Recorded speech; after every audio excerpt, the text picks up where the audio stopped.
What's up? Good evening, wire nuts. What's up, How do we man? get a double play there? Oh, no, it may have been coming back through. Well, I'm running through headphones. So, oh yeah, it is. It's running back through my. I should have muted the. Sorry about that. Hey, that's all right. Guess what? It's the live wires. Oh, now I can't hear you. No, you're completely muted yourself. Oh, what? Oh man, it's been one of those days, man. How you Hey, doing? Dave, guess what? What? It's the live wires with DR Guitars and Brian S. That's right, buddy. That's right.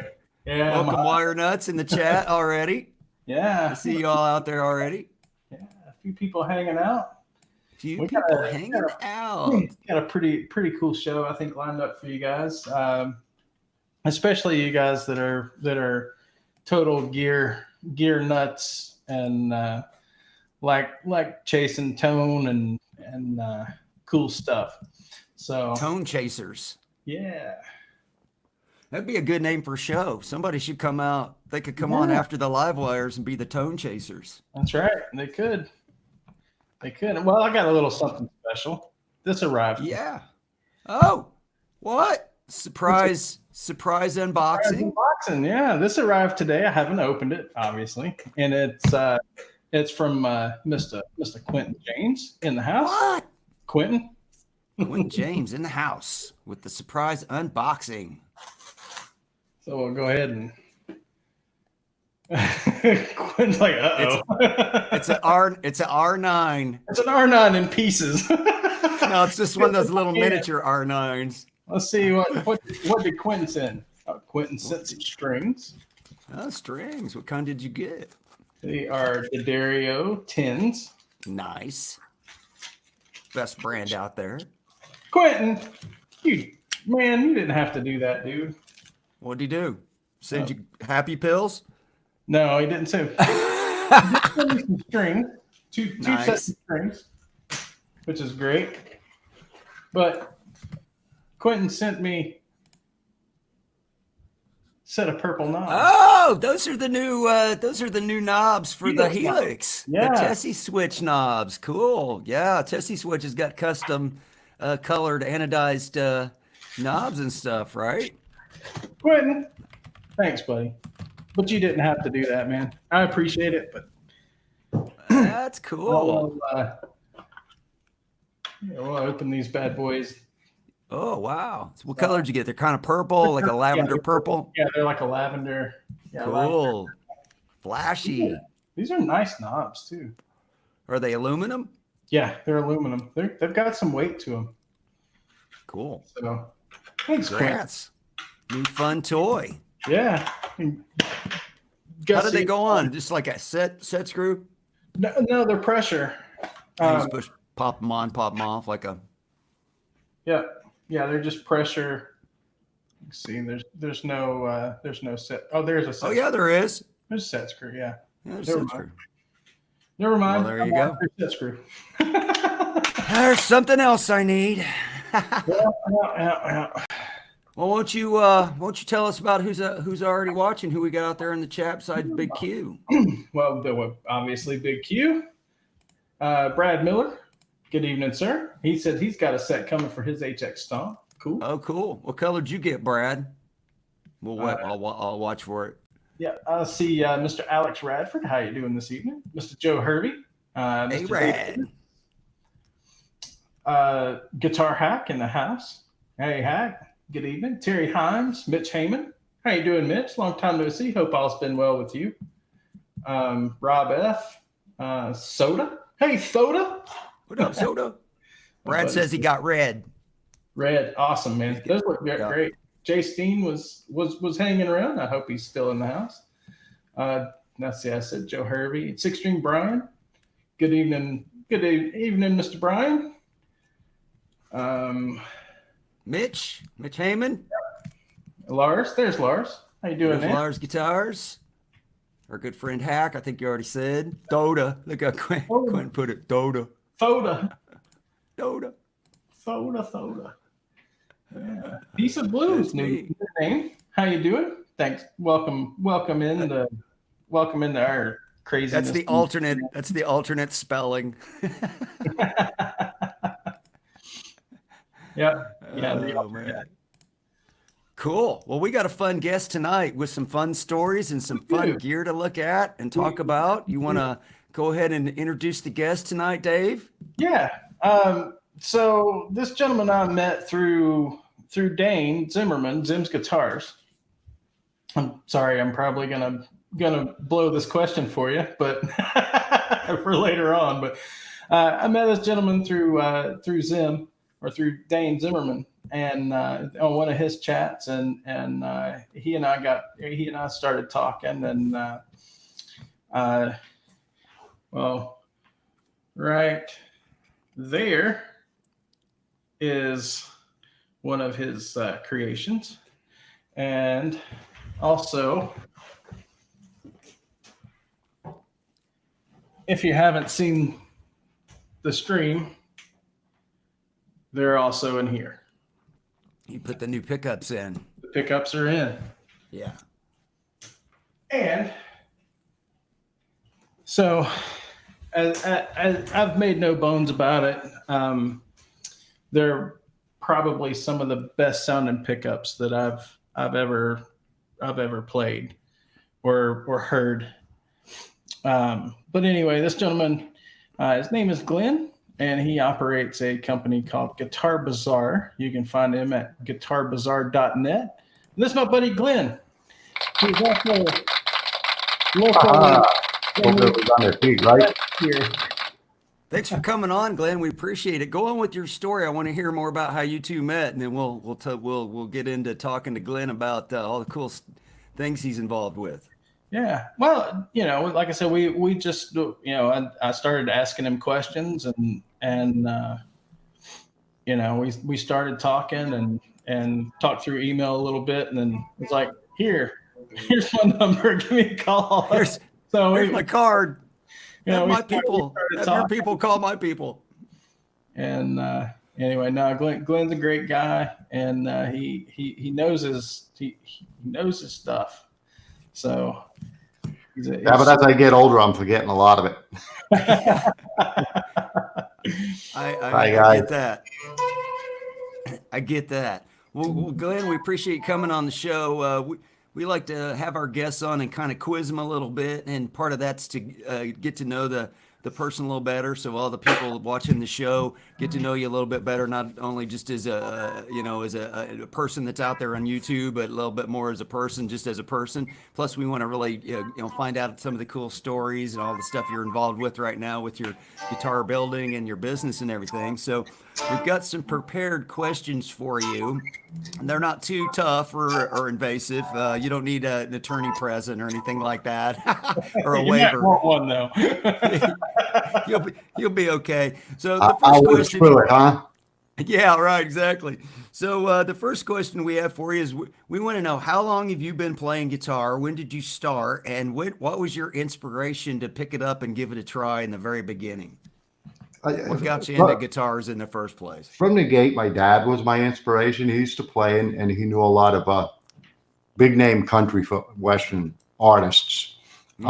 Without punching a bunch of names, pretty big ones. And I used to see them come over and they'd sit around the house and play.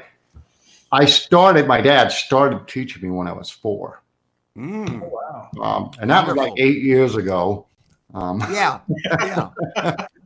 14 years ago. Where did you grow up, Glenn, where your dad was around the country guys? I actually grew up on the East Coast in the New York area, actually Long Island.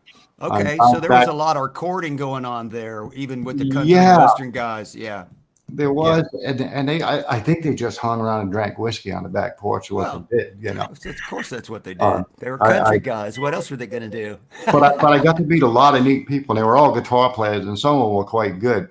And I think the one thing that might have inspired me, I remember seeing I shouldn't say it, but I remember watching the Beatles when they were on Ed Sullivan. So I'm a little bit old. That's okay. And I looked at that and I thought, hey, that looks like something pretty cool to do. I'd like to do that. Didn't realize it was so hard to get there, but I mean, yeah, what the heck? We all shoot after that star, right? Yeah. That got so many people started. I mean, I wasn't born yet, but I wasn't too far after that. So it's like I know about it happening. I've seen the video. I've seen the tape. Oh God, that's bad. I've seen the black and white footage. Yeah. No, actually, when I was born, the Beatles were on their first tour through the United States. So, so I'm not too far. I actually went to their gig at in New York. I go out there and I ended up meeting him and getting autographs. And it's kind of cool. John signed in red and all of that stuff. No kidding. You and got I to got meet to the see Beatles, those dude. screaming broads, and you couldn't hear the music. And I was like, "Shut up!" No kidding. Shea Stadium was just crazy. Wow. That's But I got the autograph. I still have it to this day. It's kind of cool. Wow, we might have to circle back around to that. So you came from a musical family. Your dad played guitar, and you were around all the guys. Do you remember what the first guitar that you had that was your own? I do. The very first guitar I had, I threw it at the wall. Oh no! My dad bought it for me because he said, "We'll get you a guitar," and he bought this thing. And I remember he paid $29 for it in Arlen's department store. It was a Tiesco Tulip. And I felt that thing needed to be planted. And I told him, and the action was so high, of course, then as a kid, I didn't know anything. And he said, "Okay, well, we'll get another guitar." And he bought a Les Paul. And back then, that's an upgrade. It was a nice Les Paul, 1959, but it was his guitar, but I got to play it when I had my lessons and stuff. Oh, well, that didn't suck to learn on. 59 and it Les sucked. Paul. It sucked because I've got small hands, and here I am, a kid trying to reach around the girth of that neck. Giant baseball bat, Babe Which Ruth drove me neck to on play the thing. SGs early on because of the thinner necks. Right. But I played that for the longest time. It's a great guitar. Wow. Do you still have the 59? Tell me you still have the 59. You got two of them? Yeah. We're circling back around to that later, too. Okay. So you don't have your very first guitar because you told me you smashed it. So it doesn't do me it doesn't do me Good riddance. You went all Pete Townsend on it. I did. All right. Well, let me move on to this next question then. And, so and you didn't go all Jimi Hendrix on it and light it on fire. Well, that too. Yeah. After Jimmy lit it on fire and then Pete smashed his. So what led you then from becoming a guitar player and getting good at that to wanting to build them? What turned you into a luthier? When did that transformation come about? I've got a good friend that's a luthier, and I would always rely on him, Neil Moser. And for those in the chat who don't know, Neil Moser is BC Rich, more or less, Mr. The father of BC Rich, who designed the father of it. Yeah. Designed the bitch. Bernie sought him out for electronics, and his electronics are great. Right. Except a lot of guys think those preamps are a distortion drive, and it's not. It's to push your tubes. Neil's the godfather of put your eye out with that thing. Yeah. but yeah, between Neil and Bernie both, yeah. But I would lean on people like that, but I would watch him, and I would always been in awe of the guy because if you've ever played one of his guitars, they play really well. And when I say really well, I mean really well. And after years of doing my own guitars, Neil said, let me teach you some things. Let me show you how to do it. And he did. Right. And, a guitar plays well, that's where it's at. And then I thought, you know what, there's so many people getting burned. Let's figure out how to do it and do some good stuff. And it evolved. And you're selling guitars, so you're working on every guitar that comes through, making sure it's right before it goes out. Sure. After a while, it's like, why am I doing this? When you got your own name on it, you want to make sure that it's right? Yeah, and it's got exactly. your name on the headstock, yeah. Well, any guitar that I sell, whether it's a vintage guitar or something like that, it's going to be right, or I'm not selling it. Life's too short. Yeah. My name on it, it's got to be the best. There you go. Appreciate that. Everybody appreciates that kind of guitar dealer for sure. I know I do. Right. And unfortunately, there's a lot of big stores that don't operate like that at all. No, it's not like it used to be. Well, tell us then, what's the first guitar you ever built? And I assume the first one you probably built was it for yourself or was it for somebody else? Okay, I've got a 1956 Les Paul Jr. that I ultimately love. It's just a great guitar, but you don't want to take it out and play it and gig with it, doing it because it's something you want to keep. $200,000. Somebody might like, steal it. So the juniors, I like the juniors with the P90, and I thought P90s that are coming out today really suck, and I'm turned off by them. I get on a P90 guitar and I go, ooh, I don't like this. So and I thought, well, I could probably do something like that. And I thought, set neck, it's got to be a set neck. And so I sat down for a while and thought, I'll build a good guitar. And I did. Nice. And it's really, the idea was to build a really cool and quality guitar and keep it under $1,000, but it had to rock. Right. So I built what I call the Bumblebee, yellow and black hardware.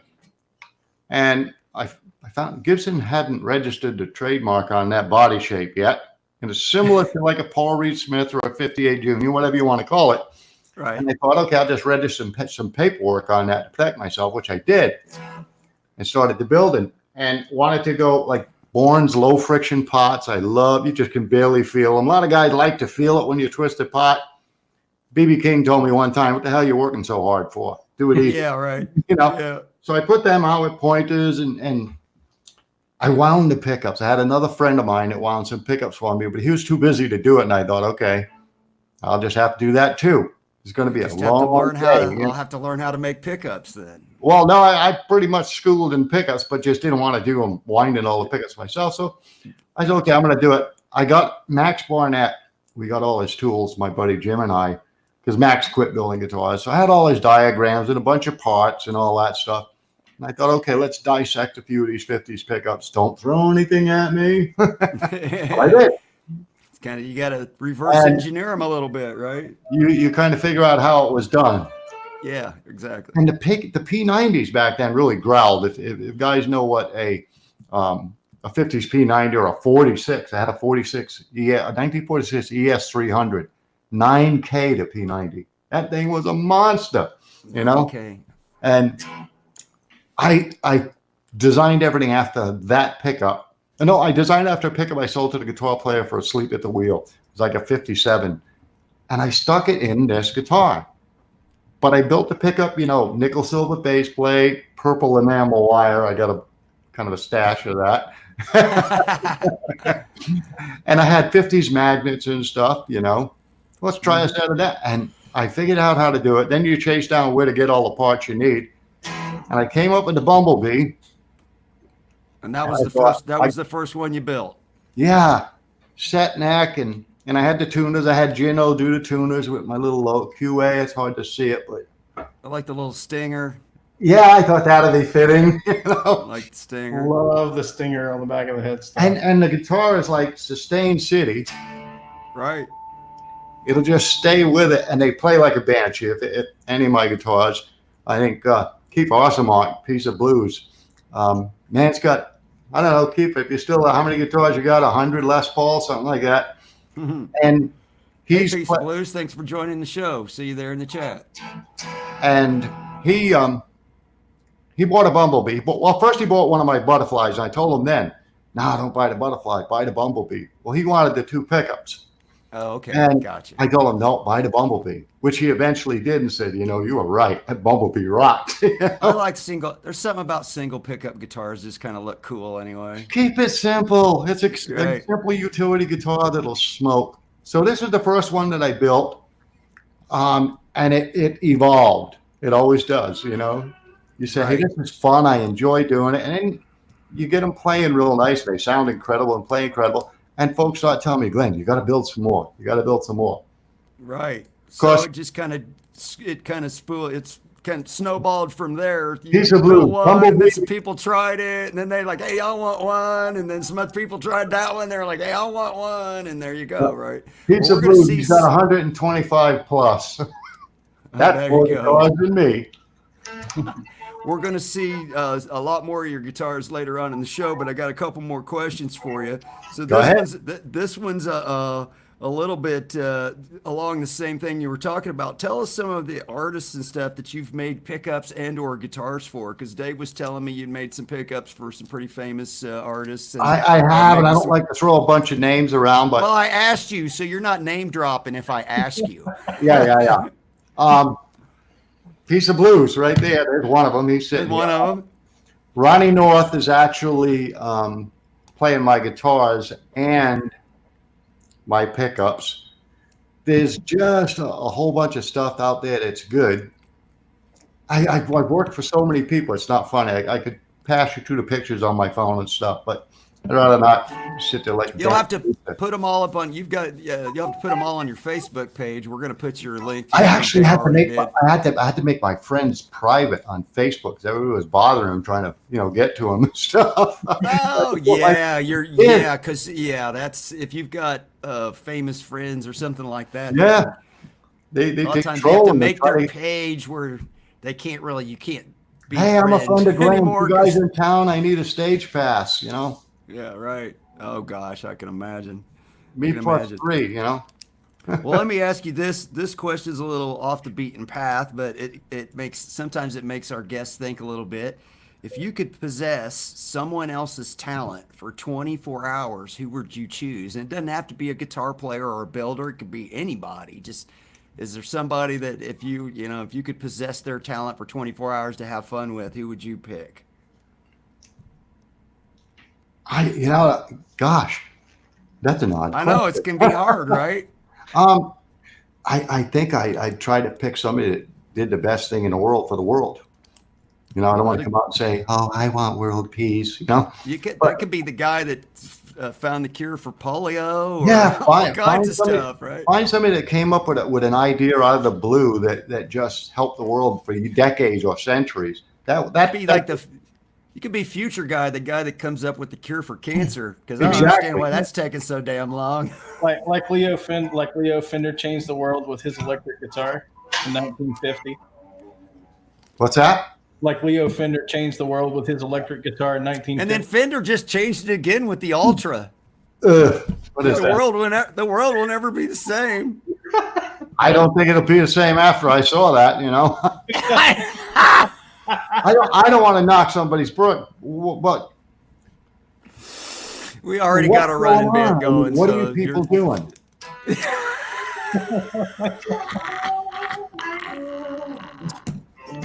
I love that. That's great. All right. Last question. This one's silly, but it's also revealing and fun. So, Glenn, we're going to take you out to deserted island in Strangia, but you got electricity on the island. So you get to take one guitar, one amp, one pedal or effect of some kind, one album to listen to, and then you get one miscellaneous luxury item. So what would you take to the deserted island? I'd take a Bumblebee. He's taking the Bumblebee. Okay. I'd take my. Build yourself a guitar. It's your guitar. You're gonna want that. Well, out of everything I built, this is a great utility guitar that just does everything. So I'd take everything. It's fun to play. I would take my little 20-watt stiff amp. Oh, really? Okay. With a 410 Marshall cabinet, because that's really great. Tony Crank built the amp for me the way I want it. And I'd take my 85 Whiteface Rat and a T-Rex replica. Okay. You take the record album. You said I could take any album to listen to, but you didn't say I could take a record player, so you just keep the album. Well, you get the ability to play the album. Oh, that makes a big difference. Yeah. You just run your turntable into the amp, into the 4x12, and you're set. You just need a turntable. I would take an album that I love to jam to all the time. You call me old, but The Rise and Fall of Ziggy Stardust and the Spiders from Mars. That's a jam album. Just does it for me. All right. Those are all good answers. All right, you got one more pick. You get to take one miscellaneous luxury item. That would definitely be a bottle of Burgundy. Come on. Like an endless keg. Like you could take a keg. Don't just take a bottle. Well, it might be out there for a while. My buddy, like a barrel of Burgundy. My buddy that's in the chat now, BB. That's Bernard. He's in Paris. Bernard, send me some Bordeaux. They're gonna put me on an island. I'm gonna need something to drink. Just send over a whole boatload of it, man. They just be rolling barrels up on the. Just unpop them as you need them. Yeah, I like a good glass of Burgundy every now and then, you know. There you go.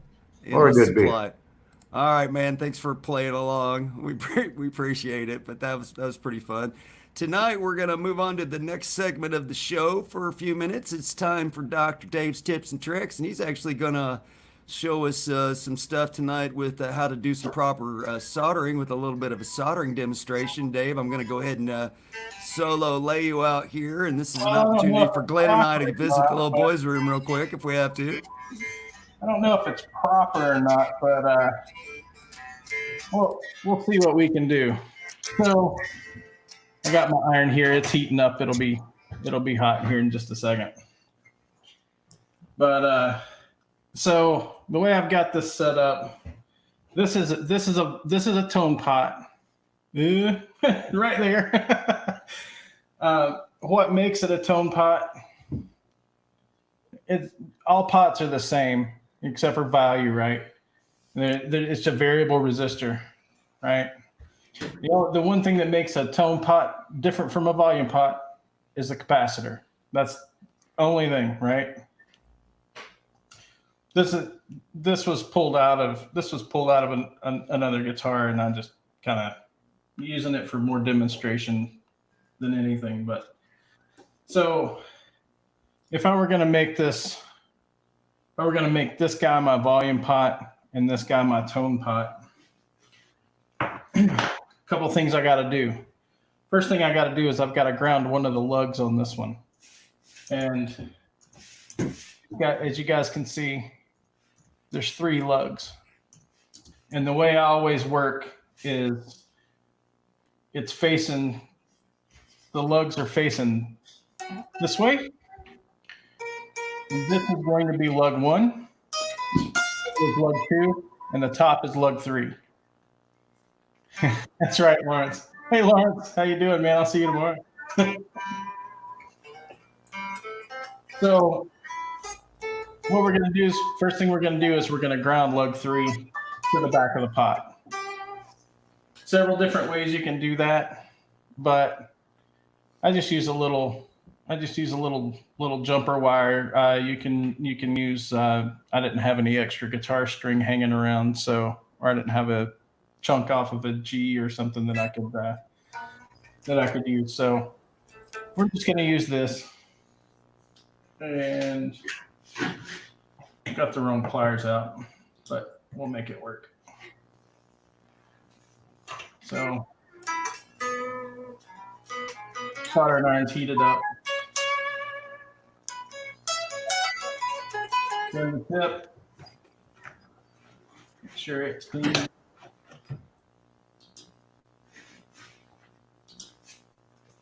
So the first thing we're going to do is we're going to tin these wires. If I can get this to stay in here. Oop. We're going to do this the easy way. You know, I always talk to you guys about about the right tools. Helping hands are the right tools, especially when you're soldering. So all I'm doing is just heating up the wire, touching the solder to the wire, and it runs right up the wire. And then, so basically what you're doing is you're heating up what you want to solder something to and then letting the solder melt to that. Yes, exactly. Instead of melting the solder onto the item, you're Exactly. So now your little helping hands there also work as a heat sink in a way as well, right? So you're not damaging any components. So this is kind of what we're going for here. I don't know if you guys can see that very well, but we're gonna tack this wire on this lug to the back of the pot. So I'm gonna go ahead and pre-tin all of that.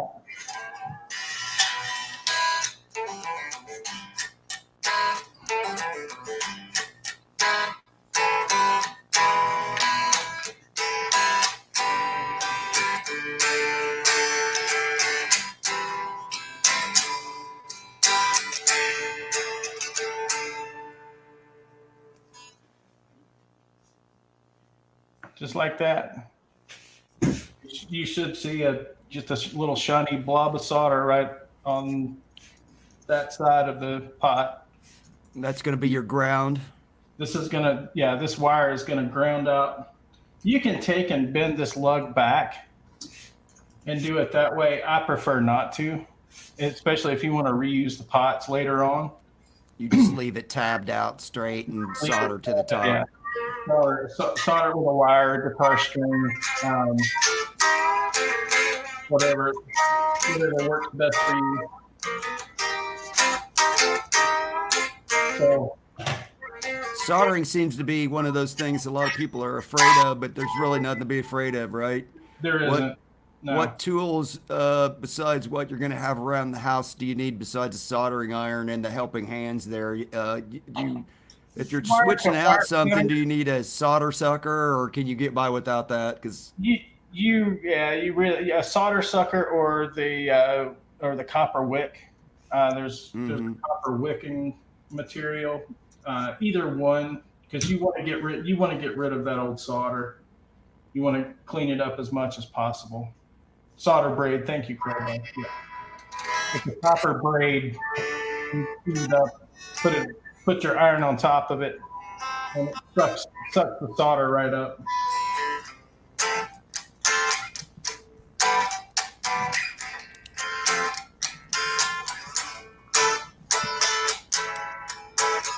So I'm going to pack the back of the pot first.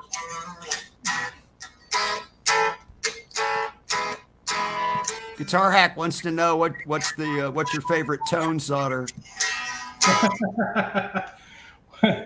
I actually use just lead solder. I mean, like 60-40 lead solder.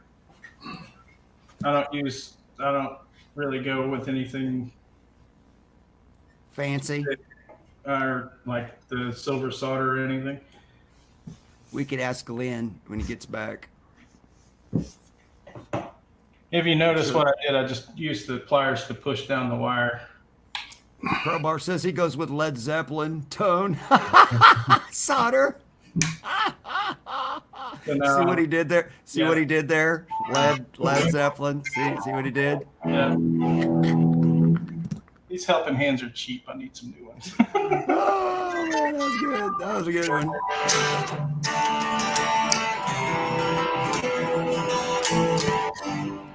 Crowbar changed his avatar, and I don't recognize. It's hard for me to recognize him in the chat now.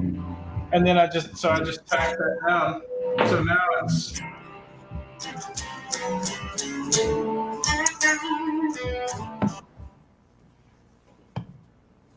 That's pretty much ready to rock. Done deal. So done dealage. I mean, that's how you solder. The thing is, hot iron, get in, get out. Don't stick around any longer than you have to, because you'll end up damaging components. Crowbar says Fat Thor avatar isn't a big hit. Well, we're so used to seeing the creepy clown. I was like, I couldn't recognize him in the chat because it didn't have the creepy clown. He says Fat Thor is his new avatar, but it's not a big hit, so he's going back to clown face soon. So that's pretty much how to solder. I mean, it's like anything. It's a learned skill. Once you do it a few hundred times, you get not even a few hundred. Once you do it a few times, you get the knack of it. But hot iron, get in, get out. You're done. Don't blow on your solder. What you want to see is That's what she said. I like a flat tip. A flat tip. Yeah. Especially on guitars. This is a chisel. You can see this is a chisel tip. Yeah. I like that. I don't like the needle tip. Did y'all see how I behaved myself right then? Did you notice that? Well, what you want to see is if it'll focus, it's shiny where I've got the solder on there. Well, hang on. You got to push it in and pull it out. so your solder should be shiny. It's not going to focus. Almost had it, but then it died. Your face is too focused. It's focused on you. Oh, there you had it. There it is. Boom. Oh, yeah. See, it's shiny. That's what you want to see. That's a good solder joint when it's shiny. You get an A+ for that, Bubba. Thank you. That was a good one. That's So, good right there. That's how to solder, guys. Cool. Thanks for the tips, man. It's not, It's not hard. There's nothing on a guitar that's hard, except for I can't imagine build one from scratch. What I'm talking about is like as far as if you want to change out your own pickups or something like that, it should be something that everybody should be not as scary as some of. folks think. No, it's not. So it's not rocket science, right? Everybody's got a cell phone. Take a picture of the wiring in it before you go. But I also have hey, Mark Taylor. Hey, we got R2's in too. Mark Taylor, R2, Dwight Bailey. What's up, buddy? There's Kaylin, Chicken Guitar. Hey, Kaylin, she's been here for a few minutes. We've been bantering back and forth during your soldering segment with our usual nonsense. So, take a picture of it. There's also great resources online. There's YouTube. There's a guy, Breja Toneworks, Breja Toneworks, all one word. The Toneworks is all one word. If you just search him on YouTube, you can. He explains most of your common wiring, how to wire things. He goes step by step. It's real easy to follow. That's where I watch, or that's where I get most of my schematics from. I've never been wrong there. Seymour Duncan's website has a world of schematics. Some of those, I've actually used a couple of them, and they've been hitting. They've been misses. So, just FYI. So it's not difficult, guys. All right, well, let's move on to the next segment of the show. And tonight we're going to go right into Red Hot. And tonight it's going to be Glenn's guitars we're going to look at, because Glenn's got quite a few of the guitars that he's built and ones that are for sale. Correct, yeah. Glenn, both on your website, which we'll put up here in the chat. We'll show that here a little bit too. And also you're going to tell us about some of the pickups that you've got available, some of your hand wound pickups like the ones Dave just put in his the PNF. Yeah, and also you've got some pretty innovative ideas on what you can do with a P90 slot too, which I thought was really cool. So we're going to look at that. So tonight on Red Hot, we're going to look at Glenn's guitars. And which one you want to show us first, Glenn? Well, I had the Bumblebee in my hands earlier, and what I did is evolve that. You want to change it a bit. So I went with a German routing on these. And this is a 2 pickup model. Wow, look at that red. Woo. That's candy apple red, and I did the bevel router on the edges, 2 pickup, dog ear. Some people say dog ear is better. Some people say soap bar is better. Here's what I find: the dog ear at the bridge, because the base plate's actually bolted to the guitar, you get that sustain, you get that punch. And the soap bar, the 2 screws going through the middle, you don't. Put that soap bar at the neck for a creamy tone. Put the dog ear at the bridge, 8.6 and 7.5. Yeah, they come out pretty good. 4 knobs and a switch. I did put a Wilkinson wraparound on these, the GTX, because you can adjust the B and the D string, that little slider, which is a lot better than a normal wraparound. And even like the strap buttons on them, I put Diodario elliptical strap buttons, if you can see them. I don't know if you can see them. Here they are. And that's so the guy puts a strap on and turns it, and he doesn't have to buy strap locks. I tried to think of everything people would need. Cost Bourne's low friction pots in all my guitars, Switchcraft switches, Switchcraft output jacks. And I tried to build this one as a 2 pickup model, and it takes off. I kind of like these. I actually did another one of that model. I just showed everybody real quickly what your website looks like while you were talking about that one, so they could see that you've got several. And I've got this one here. Guitars for sale. This one with the beveled edges. I also have in a 2 pickup model with the GTX, but there's nothing like a Bumblebee. Of course, the Bumblebee's a workhorse. I'll show you a real neat Bumblebee. Let me grab this for you. Yeah, Dave, feel free to chime in here too, because you've seen and know a lot more about these guitars if you've got a question you think's appropriate for Glenn. This is a Bumblebee, but it's also African Blackwood. And yes, I did take the design for the inlays. It's kind of, I've got a Zamitis that I like, and I kind of like that inlay pattern, so I went with it. I play, as a rule, a BC Rich Bitch, although now they changed the name to the Rich B because that's unacceptable. QA standard. Pardon my French, but friggin' snowflakes. All right, continue. Somebody asked, what does QA stand for? I have a trademark for QA, so I used it. I don't know. Quite affordable, maybe? I don't know. I never thought what it was. Just a trademark. Bitch is actually spelled B-I-C-H. And they changed the name, so I'm mad about it. But that's a 10-string, and it's a beautiful guitar. But the bottom 4 strings are doubled up, and the 2 top strings, the A and the E, are singular, so you can power chord it. And I thought, gee, when you're bending leads down on those other strings, it kind of goes, you're bending 2 strings. It's going to sound kind of funky. So it says on your website, QA stands for the quality alternative. I thought that was a really nice, because you can get a qualitative guitar, and it's an alternative to spending 3 times as much. Yeah, and I get junk. I tried to build them where people could afford them. Somewhere along the line, these guitar companies figured out that musicians are wealthy. Couldn't even farther from the truth, So I try to keep them affordable. But this one here, the bottom 3 strings are singular, and the top 3 strings, and I'll play it in for you. What I did is you see those 3 tuners down at the bottom? Yeah. It's a 9 string.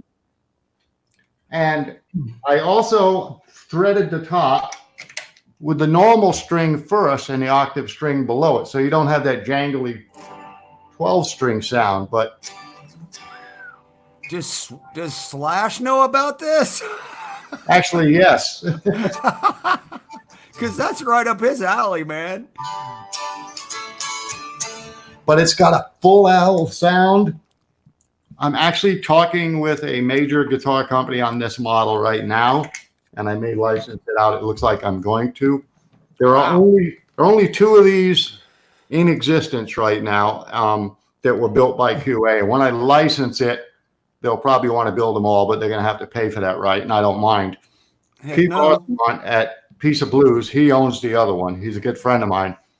But this is one of the special Bumblebees that I did. I also did one that we call a Super Beat. It's got the QA90 humbucker in it. And then I do this other guitar called the Angel. And the Angel is, the BC Rich Bitch that sounded bad. Sorry. Oh, gee, somebody doesn't like a BC Rich Bitch. I like mine. Hey, Brian, bring us back into. Oh, sure. Hang on. Just bring all 3.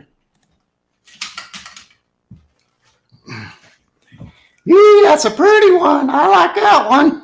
Oh, we got matching gold top, and it's a pretty gold too. I love the gold. Thank you. I kind of metal flaked it. Yeah, it's metal flaky. This one, nice carved top and everything. This one's what I call an Archangel because it's got splittable pickups in it. I put push pots on both of these. Oh, that's genius. And I left the covers open on it. That's better than a push pull. Yeah, that's what I thought. And then I went ahead and I like the diamond and dots at the 12th fret. Yeah, I like that too. That's a nice look.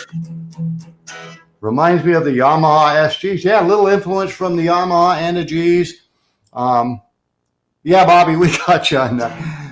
Yeah, it does kind of look like, I actually, after I built it, I thought front end, it looks a little like a Barney Kessel too. So it's got its influences from everywhere, double bound and stuff. Double bound, binding on the neck.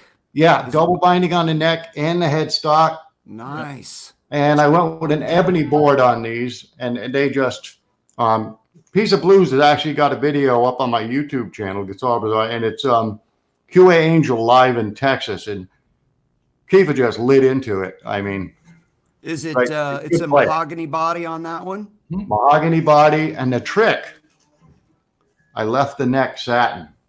Okay, so yeah, and it's funny because a buddy of mine and I were talking, and he's like, "Let's just do it all gold, like, some other company that makes this kind of guitar in the 50s. Do it all gold, the back and front and the neck. And I thought, I'm trying to build my guitars, keep them affordable, and put the features that the players are going to use. Right. A satin neck on this guitar. I am so glad I listened to my instinct. Hey, Dave? Yeah. The guitar just trips my trigger. Yep. Yeah, that's what Dave was saying earlier, that the neck is his favorite. He really likes the neck. He's been playing it constantly. Yeah. They're cool guitars. And what's that guitar retail for, Glenn? If somebody wanted to pick one of those up from you, what's that one go for? That double no, bow? I priced them on the website at $1,200, but the reason I priced them on the website at $1,200 is because I didn't want to sell them yet. Oh, gotcha. Sounds odd, but I wanted to have enough of them so that people could get them. And you can't put out a good guitar and say, I got 3 hand-built guitars. Everybody want one? Because the more than 3 people want one. Yeah, when you haven't got enough built up yet. Gotcha. I do now, and I'm going to keep them under $1,000. All my guitars. Yeah, so even at $999, that's a good deal on a hand-built guitar with double binding front and back and push pots and binding on the neck and headstock. I mean, the best of everything. Is it ebony fretboard with the ebony fretboard? The cool inlays. What's the neck? Is it on those? Is it also mahogany, or is that maple? Mahogany. Mahogany. Also. Yeah. Nice. And I didn't cut any corners, and I made them play real nice. And what I'm going to probably do, I'm going to figure it out while we're on. I'm going to put a discount code up on the site for people. Oh, cool. And it'll check IPs. So, you want to pass around your friends and they get the discount too. I don't care. But everybody, and you can type this in, the code to get like 10% off is going to be live wires. Okay. And this all is lowercase. And what I'm going to do here in a second, any of the QA guitars on your site, 10% off, code live wires. Any of the guitars or the pickups. Okay, pickups too, sweet. And I'm going to do that right as we're speaking. Okay. Well, also after the show, it'll be in the replay because a lot of our wire nuts that watch the show have to watch it because where they live, it comes on at in the middle of the night or what have you. So, hey, you know what, guys? I know the feeling because I've got customers that are not all over the planet. Yeah. Yeah. We have some friends that 3:30 live in the morning, UK. Yeah, right. I'm laying in bed the other night. Live wires. Thank you, like R2, for it up for us. And it's all lowercase R2. Yeah. Oh, lowercase. Okay. Yep, I typed it. It will probably take it either way, but here is also his website as well, right below it. So you can go look at the guitars, and there's just you can find the pickups there too, right on the menu. And by the way, guys, the Max Les Paul is not for sale.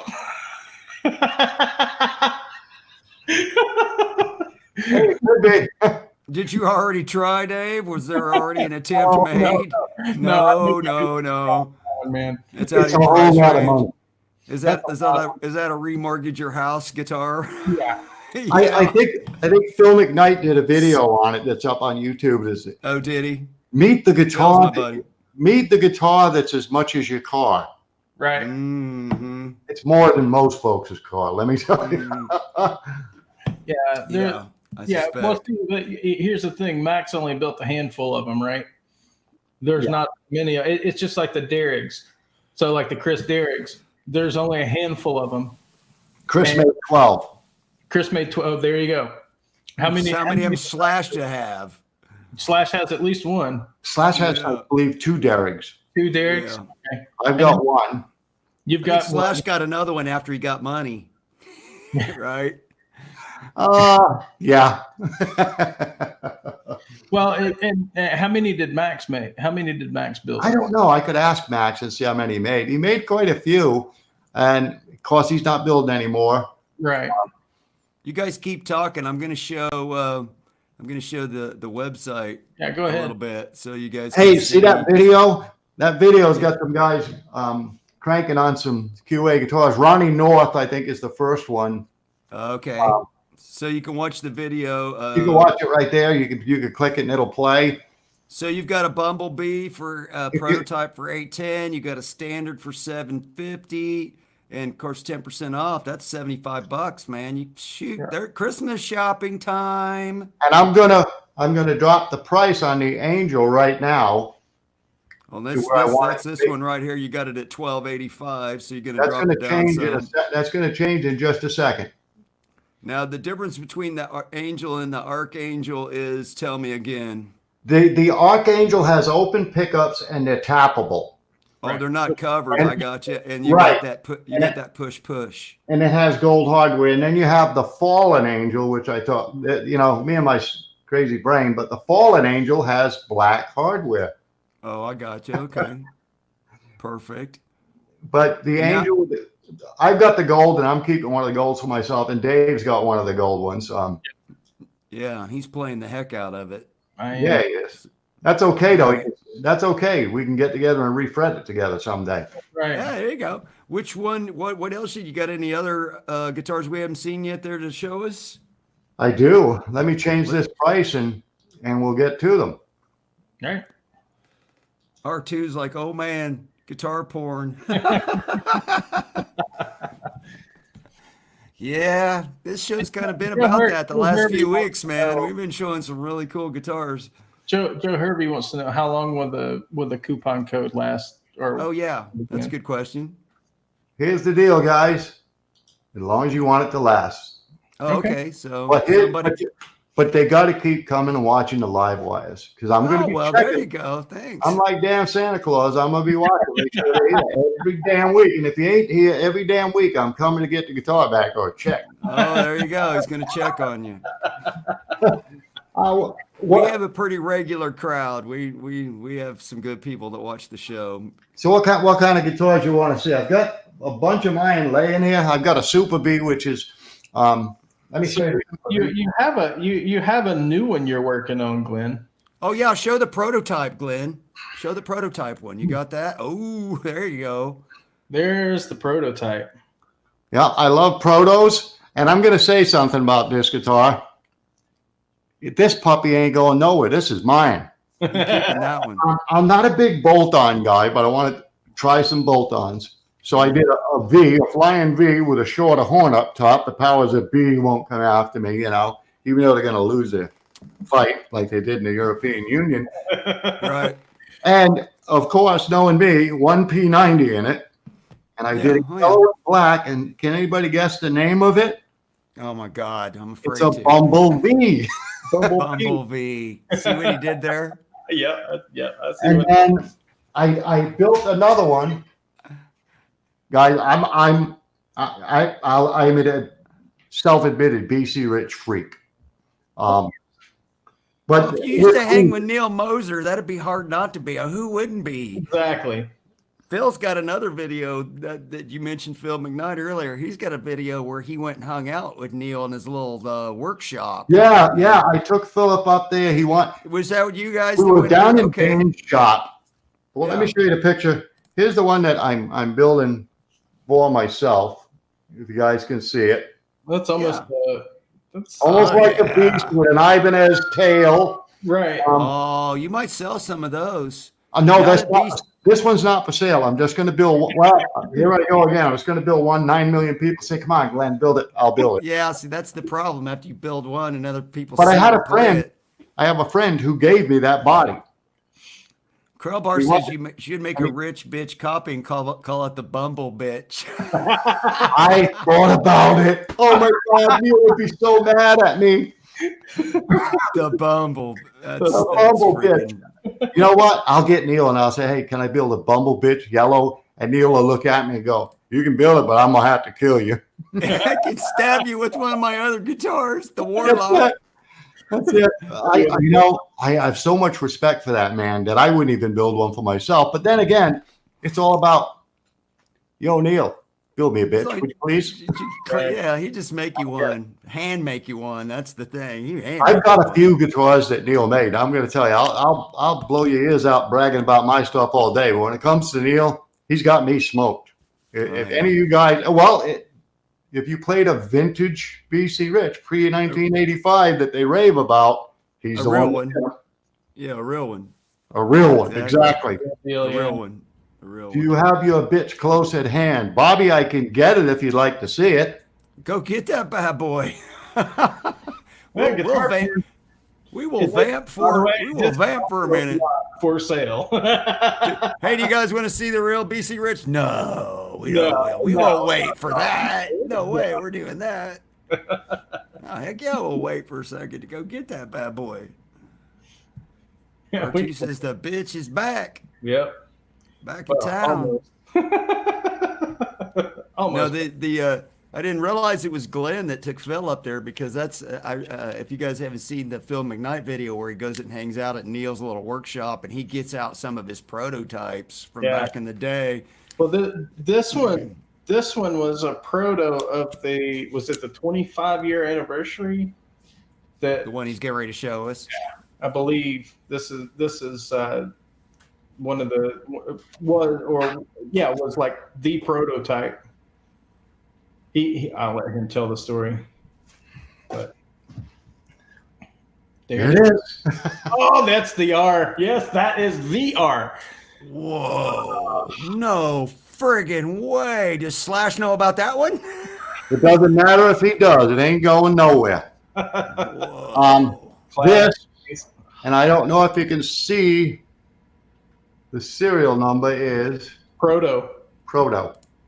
I like it. That is freaking priceless. I bet that's priceless, dude. That's museum. That's priceless. You should have that in a vault somewhere. I got it in a guitar case because I'm playing it and wearing it the hell out before I drop dead. It's mine. I guess so, dude. I'd get buried with that bad boy, or leave it to your children or something. R2. Damn. Quentin. No, don't boing. I mean, yes, it's not everybody's thing, but when it's like the prototype and Joe Perry has one and Slash has one. Slash has got rubies. It's like the ruby slipper. Have you seen that? I'm sure you've seen pictures of it. It's like over the top, but he loves it. He'll never get rid of his either, right?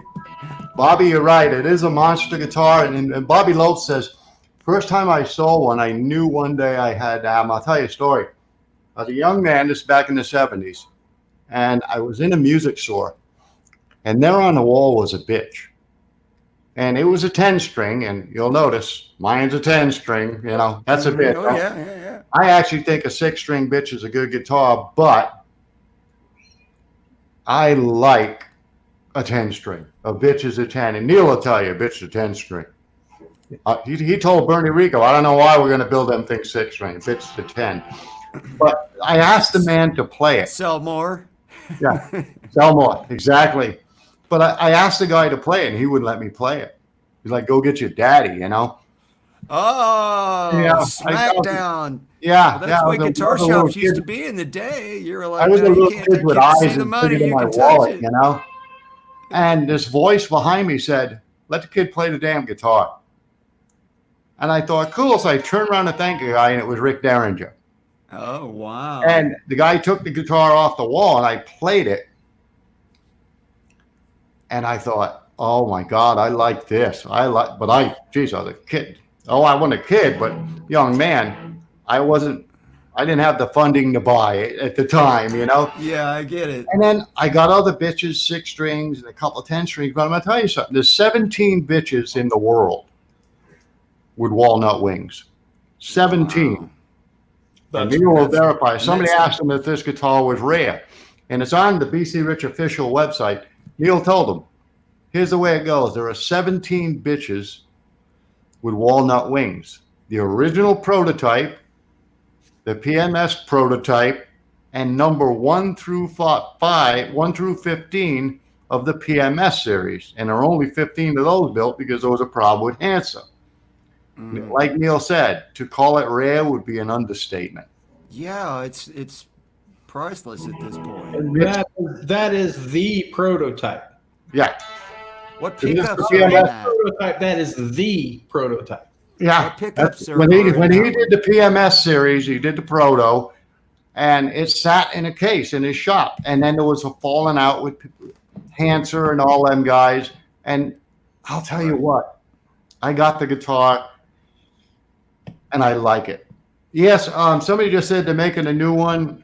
BC Rich makes a lower price one with the new lineup. Those are made, I believe World Guitars is making them out of Korea, so they're going to be better than the production BC Rich. They won't be bad. They won't be bad. I mean, No, but let me ask you, Glenn, because you're friends with Neil, obviously, and you're obviously a huge fan of the brand. Are you excited about the comeback, or are you like, eh? I pissed a lot of people off the other night, Lion. I think a lot of younger guys. I said something that, that's great. They're bringing out all the import guitars and all that stuff, but I couldn't give a rat's ass about those imports. And I don't. I mean, they pay the bills. They're going to be real good guitars coming out of Korea. I'll tell you that. They look it seems really, really good. Of course, if you know who the Tone King is, and by the way, everybody, great guy. Be on the show. Well, he interviewed one of the new owners live, and he's been putting out some videos. That's exactly who he's talking. And the guy seems like he is so excited to, So I at least like that from the standpoint of the new ownership, and the guys are really seem to be fans of the brand like you are. They're like, yeah, it's my thing. So I think they'll try to do a good job. Lewis answered me. I was crabbing on the forum, on the PC Rich forum, like, they're worried about the word bitch being offensive. Well, you're changing the name of my guitar. I am offended. And there you go. And I put something like, what kind of strange world is this getting to be? They should come out with an all white, like a burl top white one, and call it the Snowflake. Yeah. Lewis, Tone King pops in and says, just a snowflake shaped BC Rich. Yeah. Lewis is like, Glenn, be quiet. You'll offend the strange people.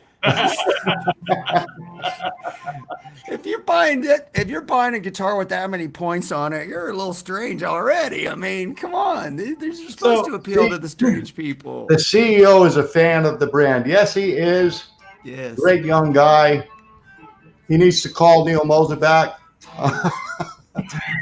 I kept on him the other night. Hey, you got to call Neil back? The problem is they probably can't afford to call Neil back. You know what? That's what it's about. I'll tell you right now. Because Neil's going to want to get paid. He ain't just going to come over there and put his name on it. He's not a cheap. But I'm going to tell you something. They want to bring it back. You want to see BC Rich come back? Bring Neil Moser back, and let's build them the way they used to be built. Well, if they did it right, they could keep what they're doing right now, but also make a USA line and have Neil involved with, like Mike Grover. Yeah, like Friedman's back there. Yeah. You know what I mean? You get the same kind of thing. You get the same vibe. Yeah. You know what? Stupid that they're changing the name. Stop bending over to these assholes and buttercups. Jim Ferguson summed it up on the forum. BC Rich wasn't built by a bunch of pussies playing guitars. It's supposed to be a battle axe, man. Come on, get with the program. We're not going. We're not gonna. Yeah. So let's go ahead and bring this on around. We're not playing the Beach Boys on this. No, tie a yellow ribbon round the old Speaking of which, I saw your 101st Airborne hat there, and I wanted to at least mention thank you for your service, by the way. Appreciate that. Thanks. I assume you might be around the age where maybe Vietnam was your time. Yes, sir. And Airborne was what my Uncle Eddie did. He jumped out of some helicopters into some hot air LZs. So appreciate that service, sir. Fort Campbell. Yeah, there you go. All right. Well, listen, now let's talk about some of the pickups that you've got going on now. And in particular, I'd like to hear about the set before we do that. Has. Let me put this expensive piece back in the case. That's a good idea. Tie a yellow ribbon. That's going in the highlight show for Christmas. Yeah. There we go. Play tie a yellow ribbon on a BC bitch prototype. I guarantee you that's the first time that's ever happened. We've been known. I did a gig one time with CC DeVille, and somebody asked. Oh, really? And we ended up doing the Munsters, and they got pissed off. Oh my God. Boy, there was this little old lady, and she comes up to the front of the stage, and she says, looks at me, and I lean down, and she goes, "It's my 54th wedding anniversary. Could you play something we could dance to?" And I'm like, "Oh my God!" Yes, ma'am. Next song we'll get that to you. So I walk over to CC DeVille and, hey, bro, it's her anniversary, man. She wants to play something we can dance to. He looks at me and goes, anniversary dance song. He looks at me and goes, Crazy Train? I'm good. What do you got? So we played Crazy Train, and the old lady, she's like 90 million years old, comes back afterwards to the front of the stage. She looks at me and goes, trying to give me a heart attack on my anniversary day. Crazy. We had a great time. Oh, God, that's crazy. Pickups. Show us these pickups you got. Yeah, show us these pickups. I'll show them my cool little thing first. The P90. I got this little block. They repossessed my guitar. That's all I got left. You just whittled the rest of it down to a block. Yeah, I whittled it down. I was drinking that day. Yeah, but carried away with the P90 route. And a P90 dog ear fits right in there. But a lot of us got juniors. You want to route your 56 Junior to put, a humbucker in it. Because a humbucker is not going to fit right in it. You can see how it's kind of at an angle because that's the way it's going to go in there. It just doesn't fit. Too wide. I go online and I was going to work on a Bumblebee, one of my P90 guitars, for someone who is a player, let's just say. He's a pro.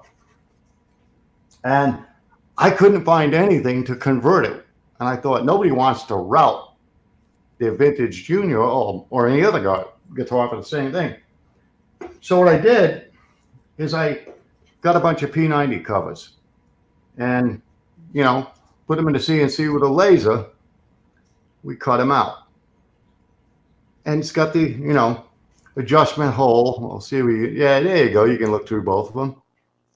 And what I did was mount it. By the way, can I say that's pure freaking genius?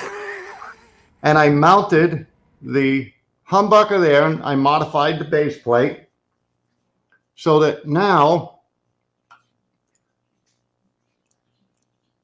it fits right in there. And when you put your P90 in your guitar, you won't see those unsightly holes sticking out. You don't have to widen the cavity on your Junior. If you don't like the humbucker, put the P90 back in. You're not going to cut anything. And all it took a little bit of thought and say, hey, I got to do this. How am I going to figure it out? Nobody's doing it. Okay, I'll do it. Came out pretty good. Also, if you've got like a double P90 guitar and you'd like to have a humbucker in the neck or in the bridge and keep the other P90, now you can customize your double P90 guitar. And if you don't like it, change it back. Actually, I call it. If somebody said it's a P-bucker, I call it a dog. A P-bucker. I call it a dog bucker. A dog bucker. There you go. Hey, Soda, how you doing, buddy? But yeah, I nobody was doing it, and I thought, I'm building pickups, so I'm going to do it. And I always try to build my pickups right and give people what they want. That's the idea of QA guitars. Build a guitar with the features people want. And everybody kept telling me, build a Bumblebee with a humbucker. And I always tell people that know me will say, the answer is a Bumblebee has a P90, not a humbucker. Right. Well, so I thought I'm going to start offering people whatever they want. Now, Glenn, I'm showing everybody your webpage now with all your different pickups. And I do P90. I don't use short magnets. Some are aged, some are not. Whatever you want. And I do some kind of boutique type pickups, I guess. This is a cool one. So you got some like hand wound P90 50 styles for $170 for a set. Yeah, and they're done with purple plain enamel wire, 2.5-inch mouth units, nickel silver base plates with nickel silver slugs. 59 humbuckers with covers. Yeah, $180. Man, these are nice prices on here, dude, for hand wound pickups. Some of them, like I do a retrospect. The PNAF is the second closest thing I do to a real PAF. And they 59 zebras. That's cool. Yeah. Those are the reverse zebras, and I did some Zeppelicious pickups. What's the Dark Stars all about? Yeah, the Dark Star is the pickup that's in the Fallen Angel. It's a PNAF with black pole pieces with and a the black pole piece. Gotcha. Blacked out. You've got 47 different pickups on you, man. You got a whole library of pickups, don't you? I've got a stash. I think I'm addicted to work, I guess. And then it could be a good and a bad thing. This is what happens when I get bored, okay? Now, can you see how burnt? I call that the burnt offering.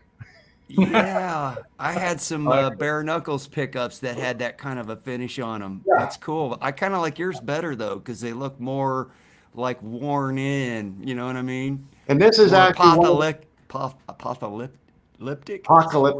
I have those. They're called the archaic, and they're really apocalyptic and green. There you go. Somebody was living next to the beach on that one. Somebody got a hold of some mercuric acid. This is a PAF replica. It's aged. If you look through those little square holes, let's see if we can see. You won't see any bright orange wire through those holes. It's done with purple wires like they have in the 50s. Aged. And on the back, the sticker says, patent not applied for. Pull it away from the camera slowly, and it'll maybe come into focus. Sometimes that's what you got to do. There it is. Patent not applied for. Right, that's clever. Dave showed us this last week on his pickups that he put into his single cut. Dave, show him your single cut. Dave's got one with that he just, in fact, he just put out a video if you guys haven't seen it yet. They streamed it Friday. I don't know how I keep doing that. Friday night. And these are aged double whites. These are not creams, double creams. They're aged double whites. What guitar did you put those in, man? You swapped out your Gibsons for those, huh? You like them? I'm gonna get something real quick. Wow, that's kind of a statement that you're taking the pickups out of your custom and putting those in it, bro. Yep. And I know you said you love them, but yeah, that should tell you all you need to know. That's kind of laying it all on the line. Right? I like that guitar. That guitar looks good. Okay, now what I'll show you now is my top of the line pickup. A lot of people do replica PAFs. I'm not sure how I moved us all around there. There we go. Okay. This pickup is a replica PAF. Okay. And so one of the things that people, when they build PAFs and replicas, they take a base plate and first of all, they buy cheap base plates. Not me. And this one here is a modified, but see the holes? The screws, the slugs, hold it up through those holes. So hold it up a little higher. Up a little higher. There you go. So the screws, the slugs will slip through those holes. Oh, there you go. There's one of my base plates. This one's aged. But what I do is I drill them. And this one's aged, but I actually drill the holes. And as you can see, so they're threaded. They're threaded, so I get better contact at the base plate. Right. When I buy my base plates, this is what they look like. Oh, I see. So I drill them and thread them. And those like a real PAF would be. Silver, they're not brass, they're not chrome. No, they German nickel silver is all I will use. This is just like a PNAF, right? It's aged. If you look, if you look at the wire that's in the little peepholes there, this side, you'll see that it's purple. Mm-hmm. This one doesn't say patent not applied for. That says patent applied for. Now, one of the things that people do when they look at a PAF to check if it's real is they're going to use a black light and they're going to hit that sticker and see if the edges of the sticker, around the sticker, glow. If it glows, well, it's an expensive real PAF. I'm going to turn the lights out real quick here. And I'm going to show you my sticker glowing. And this is something that, call me crazy, but it works. And I'm not going to give it away how I did it, because every counterfeiter out there is going to want to do it. Let's see if we can get where it's dark enough. Your screen made too bright. Yeah, well, let me just cut off another Well, it's hard to see it. There you go. See it? You go. You can see the outside of it, the edge of it glow. Yeah. That must be a real PAF. So the edge of the decal on an original PF, if you put it under black light. I watch Trogley a lot, and he puts guitars under black light because he can see a lot of. Well, a vintage finish is going to turn green, and you'll be able to see if it's been refinished, any damage to it. Yeah. But they'll use that glowing sticker to say that's a real PAF. And unfortunately, it's not. I actually saw one guy. Hey, Dane, how's it going? Hey, Dane. But I saw one guy actually on Facebook. I sold a guy a set of those pickups, and all of a sudden I see him selling a guitar. Look at these real PAFs and stuff, and I'm like, oh my God.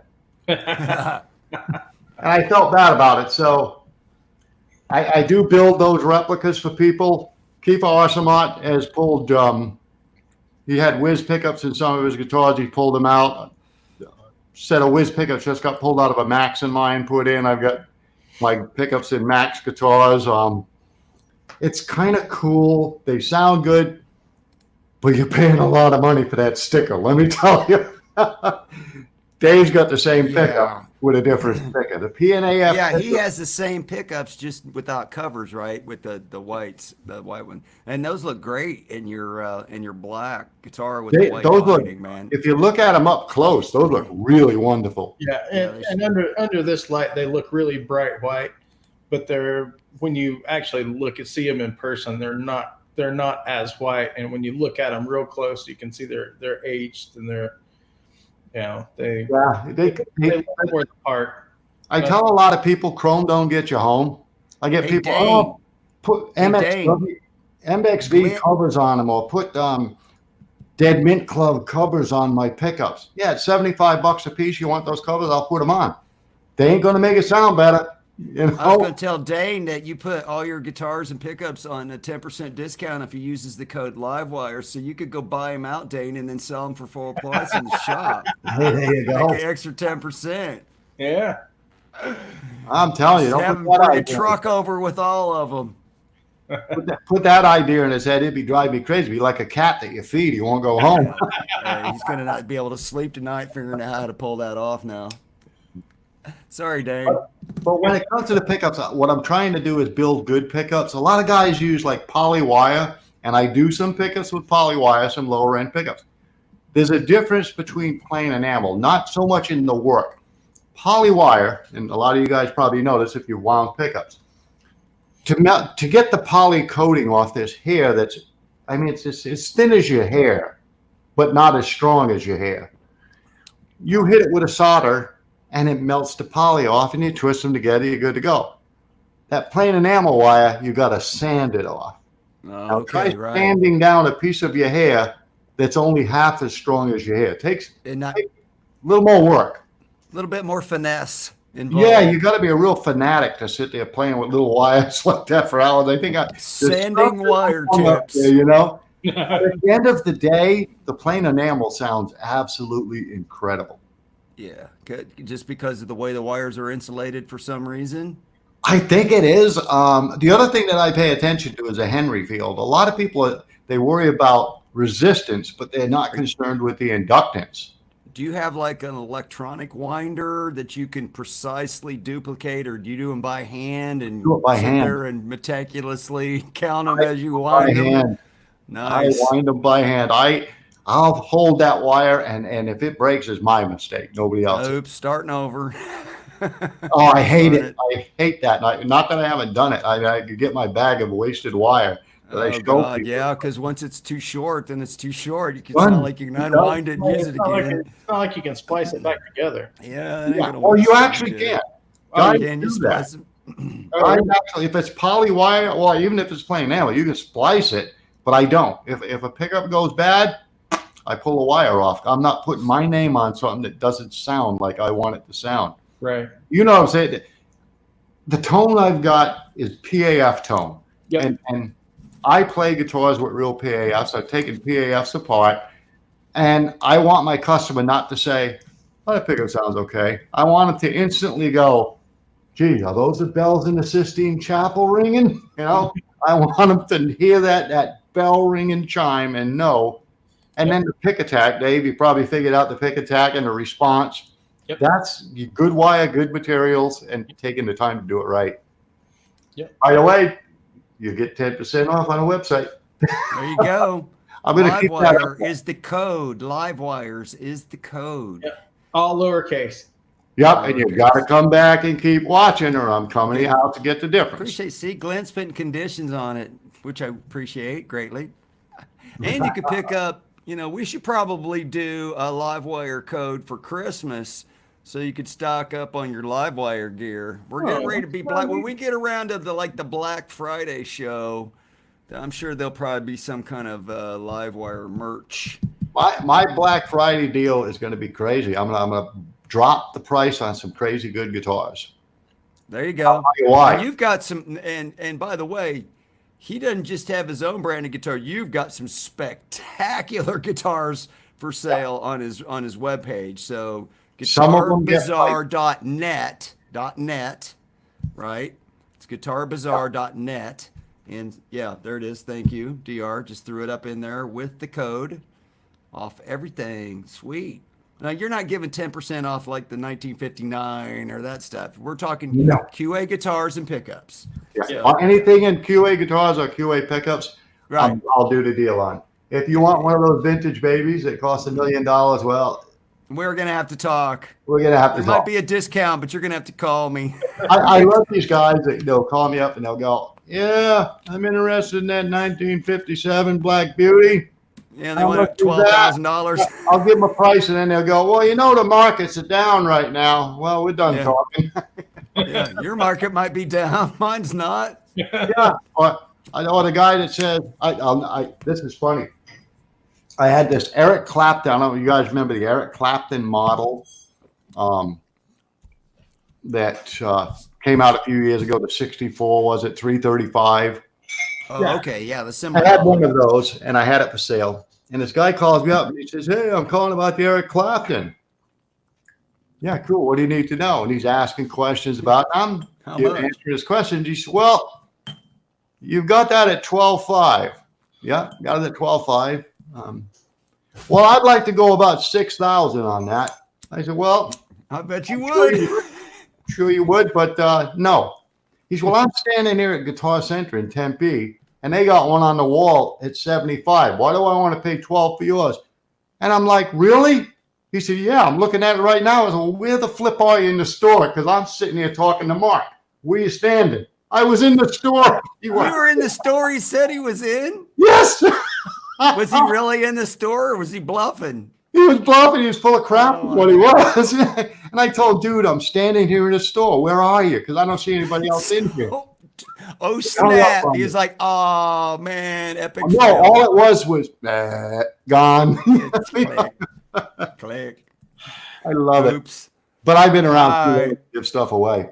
Well, man, we appreciate you coming on the show, and especially offering all the people watching the show a discount. That's pretty freaking cool. So, but we probably ought to move on to the next segment of the show. Dave, are you ready for Circuit Breakers? We got quite a list of some cool stories and history tonight. Yeah, are you ready to do your rock history? We'll blow through this pretty quick. So, you think? I don't know. It's a pretty good list, man. It's a pretty good list, but are you ready? I think, I'll be ready here momentarily. So we got all in the name rock history, and I have to get my little screen share thing going on here. And are you seeing that okay yet? Yep, you're seeing it. So I'm ready when you are. Let it rock. November 17th, back in 1978, Led Zeppelin recorded 2 takes of All of My Love at ABBA's Polar Studios in Stockholm, Sweden, for Led Zeppelin's forthcoming album, In Through the Outdoor. It only took 2 takes? 2 takes. 2 takes. They did recording different back then, didn't they? Yep. A year later, in 1979, John Glasscock, bassist of Jethro Tull, in the studio, died at age 28 of congenital heart valve defect in London. I apologize for the horrible photo of Mr. Glasscock, because there are none. There are just like, that's the best one there is. Right. And also in 1979, ABBA, the band, the group, whatever you want to call them, was verified by the Guinness Book of World Records as a top-selling group in recording history. Is that even true still? I don't know, but in 1979 it was, and it's pretty significant. Crowbar, find out who in Guinness World Book of Records is the all-time recording champion in Guinness now. Top-selling group in recording history. Then fast forward to 1997, Metallica released their Reload album. Reload. Yeah. I can't figure out what's going on that album cover. Yeah, we don't need to. It's okay.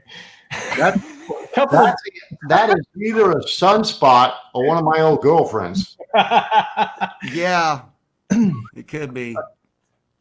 And then a couple birthdays for November 17th, 1937. 1937. Jerry McGee, guitarist of the Ventures, was born in Eunice, Louisiana. I'm not sure how that one's pronounced. Eunice. There is just something about a double bound Telecaster that just is very attractive. And a year later in 1938, Gordon Lightfoot was born in Orillia, Ontario, Canada. I hope I said that right. Very young Gordon Lightfoot with short hair. And that brings not his birth photo. Right. Couldn't find Gordon Lightfoot's baby picture Gordon, for you. Sorry, baby Lightfoot. Boy, he was born with a lot of hair. Baby Lightfoot. Baby Lightfoot. That brings us around to November 18th, 1956. Fats Domino performed Blueberry Hill on the Ed Sullivan Show. Fats was a large man. Yes, he was. I think he could have played defensive tackle in the NFL. Probably. Look at the shoulders on that guy. Big boy. He was a big boy. Big boy. Hey, big boy. He could sing good too. Yep. And I ain't feeding him. No, Mama was putting the eats on the table. He was sitting down there with Elvis eating them fried banana and peanut butter. They were eating some fried banana sandwiches. Yeah. But I do like back in the 70s. I don't know how some of these viewers had this commercial, a Scabana nut sandwich, and it was crunchy Skippy peanut butter and bananas. Oh yeah, I used to. Now that was fattening enough that would just clog your arteries. Elvis, I was like a Peter Pan crunchy guy myself with the big fried banana sandwich. Elvis had to have them fried in a half-inch of butter on top of it. Wonder why that guy had a heart attack. That's what makes it good. I'll tell you what. If you guys go on my Facebook page, a lot of the Elvis fans got pissed off at me. Uh-oh. I was in the 70s. That's a lot of people. Yes. That's a large segment of the population. Somebody was posting a bunch of, old throwback photographs and stuff like that. So I posted this photograph that I took of Elvis at Graceland back in the 70s, and he was pie-eyed. I mean, you're going to see he was wrecked. Oh, yeah. He was drinking beer, and lunch. I took a picture, and I've still got it to this day, and he was 3 sheets to the wind, as they say. There's another word they say nowadays, and everybody was like, "That's disgusting. That's a private photograph." Yeah, I know. I took it. I was there. It was a private. I was there. It's my private photograph. And I talked to Elvis at McDonald's the other day, and he said, "Go ahead and do it." So what the hell? He was like, "Yeah." Elvis ain't dead. He just went home. I don't want to pick at Elvis Presley because I am actually old enough to have remembered him and seen him. Yeah, my mom's the biggest Elvis fan on the planet. Elvis played his final concert in my town. Yeah, I actually got to see Elvis twice. And twice. You guys, I got to be honest with you, he was just fantastic. But people don't get it nowadays. It's like this kid told me the other day, "What did the Beatles do? What good did they do?" You had to be there, buddy. But if you knew what it was about, Okay, so I'm gonna throw something in here. It's not like today. Today you have auto-tune, and anybody can sing. Anybody can carry a tune. Not anybody. I can't. Auto-tune is not auto-tune can't fix that, dude. Yes, it can. I'm going to agree with him because you don't want me to turn auto-tune on and start singing. It doesn't work for me. Anything on I bought that stuff and sent it back because it didn't work. And the guy said, it works fine. It's your damn voice. Yeah, it's your damn voice. Auto-tune can fix a world, but back then they didn't have auto-tune. No, you had to. No, they had real good voices is what they had. Absolutely. On their skills. So, all right. Moving on. By the way, Fats was a sharp dresser too. Look at the boy. He had the suit. That's got to be a tailored suit. He didn't just go buy that off the rack at J.C. Penney. No. All right, working it. Next one. So, 1968, on November 18th, Steve Miller Band released their first career single, "Living in the USA." Steve Miller. Glad I got to see them one time, the Steve Miller Band. I'm glad I got to check that one off the list. My buddy Ragsy, Joel Ragland, was their stage manager for the longest time. Really? Oh, nice. Yeah, and I remember we went up to Wolf Mountain. They were playing there with the Scorpions and Alice Cooper. And cool. Just walked in, and Steve was a great guy. Yeah, what a combination, huh? Yeah, I like Alice the best. Of course, I'm partial. I know Alice, and from I like Alice. Arizona, but right? Good concert. We got Alice is coming up in a minute. We got a really good Alice story. Yeah, we do. And then 1972, on November 18th, a new act appeared on the scene on this date. Steely Dan debuted with their first career single, Do It Again. That's a great song. Do It Again. Yeah, my buddy played for Steely Dan, Elliot Randall. Great guy. Nice. And then 10 years later, in 1982, Joan Jett and the Blackhearts released the album, I Love Rock and Roll. Raise your hand if you had a thing for Joan Jett. No, I was into Lita Ford. So I'll raise both hands. Okay. 1992, Black Sabbath earned a star on the Rock Walk in Hollywood, California. There went the neighborhood. Now, this isn't the star on the Hollywood Walk of Fame. This is the Rock Walk where they put their handprints in. Right. Yeah. And then in 1995, the Rolling Stones were still being pioneers, coming up with the first major act to broadcast a concert on the internet. Check out Nick on his Apple. Or his TRS-80. Trash 80. check out the futuristic shades. Jagger was rocking the ski goggles. All right. And in couple of birthday shout outs for November 18th, 1950, Rudy Sarzo, bass guitarist of Quiet Riot, Whitesnake, Ozzy Osbourne, everybody else, was born in Havana, Cuba. Yep, he's a perfect example of the American dream. Immigrated to the States with his parents when he was little and became a rock star. Happy birthday, Rudy. Yeah, happy birthday, Rudy. He's a cool dude. I got to meet him at Gear Fest last year in Fort Wayne, Indiana at Sweetwater, and he was super cool. 12 years later, in 1962, Kirk Hammett was born in San Francisco, California. He's 2 years older than I am. Damn. That's crazy. Kirk Hammett's 57. No freaking way. Yeah. Wow. He's playing the Frankenstein. And that brings us around to yesterday, November 19th. In 1958, David Seville, you might recognize that name, who magically created the fictitious group The Chipmunks, through amazing studio work, released a single, The Chipmunk Song. Which was a Christmas song. It was a Christmas song, the very first Chipmunks song. Didn't his son go on to produce Milli Vanilli? You know what? That's a fantastic segue because Milli Vanilli is in this segment too. Yeah. Believe it or not. Believe it or not. I'm psych. Then in 1962, proof that the great ones do indeed pay their dues. The Beatles did 3 concerts in one day. That's their car at the end of the day. God, I love that picture. I love it. The usual lunchtime show at the Cavern Club in Liverpool, and then an 85-mile drive to the Midlands where they gave a show at the Smethwick Baths Ballroom, known to the locals as Thimble Mill, and Baths, and then a concert at Adelphi Ballroom in West Bromwich, Staffordshire. I hope I'm They saying probably it. made enough money to each have a beer and a sandwich at the end of the day. Well, he had enough. He had enough money to buy a real Gibson. Yeah, well, this photograph may not exactly be from that particular era. It's tough. I don't believe it is.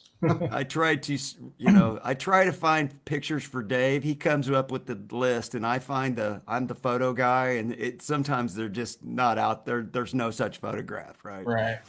Then in 1973, on November 19th, Led Zeppelin began recording the song "Driving to Kashmir," which was later shortened to Kashmir, at Headley Grange in East Hampshire, England, for their 6th album. The session ended when bassist John Paul Jones threatened to leave the group and become a choir master.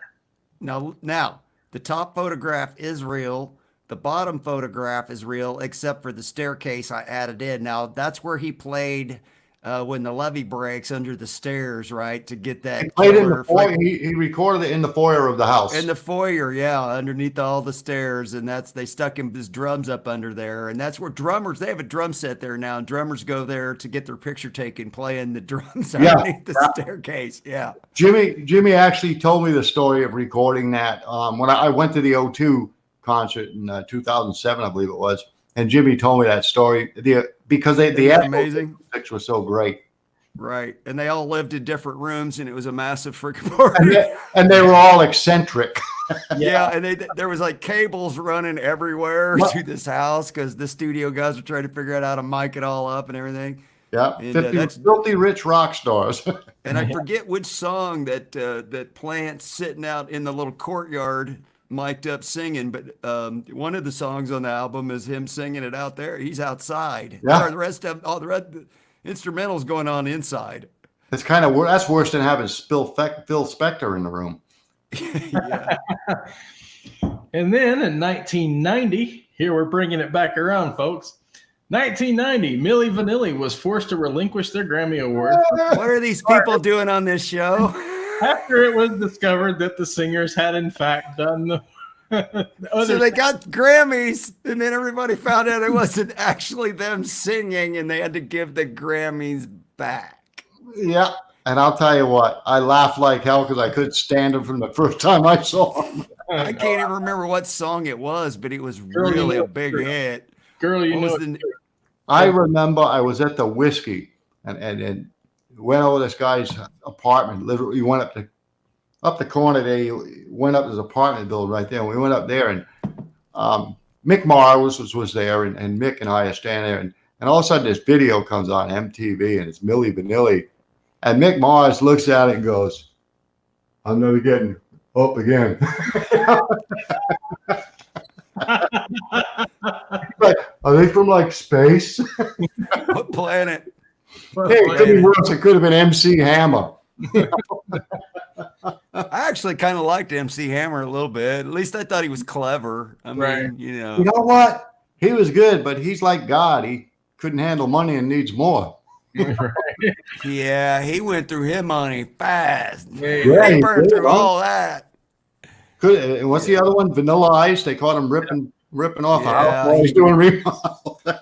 He ripped off Rick James. Yeah. Hey, you know what? It could be worse. They could be like what is it? Winona Ryder got picked up for shoplifting. Yeah, stealing shoes. Vanilla Ice is making more money on his TV show where he refurbishes homes than he ever made from that stupid record. Flipping Yeah, houses. TV show. And then in All right, moving on. 2001, Scott Weiland of the Stone Temple Pilots was arrested again, this time for fighting Man. He was innocent. He was framed. He was framed. Hang on, I got a problem. For some reason, it won't let me. It does this every now and then. It won't let me move on from the next picture. So I got to go find the next picture. Now, are you seeing that right picture now? No, you're still not seeing the picture. No, we're still Okay, standing. hang on. That's all right. I'll fix it. I'm sorry, Paul. I don't know why it does that. It just every now and then it picks the wrong. It won't let me go. Okay, you should be seeing the right one now. And 2 years later, in 2003, the Stone Temple Pilots announced they were splitting up.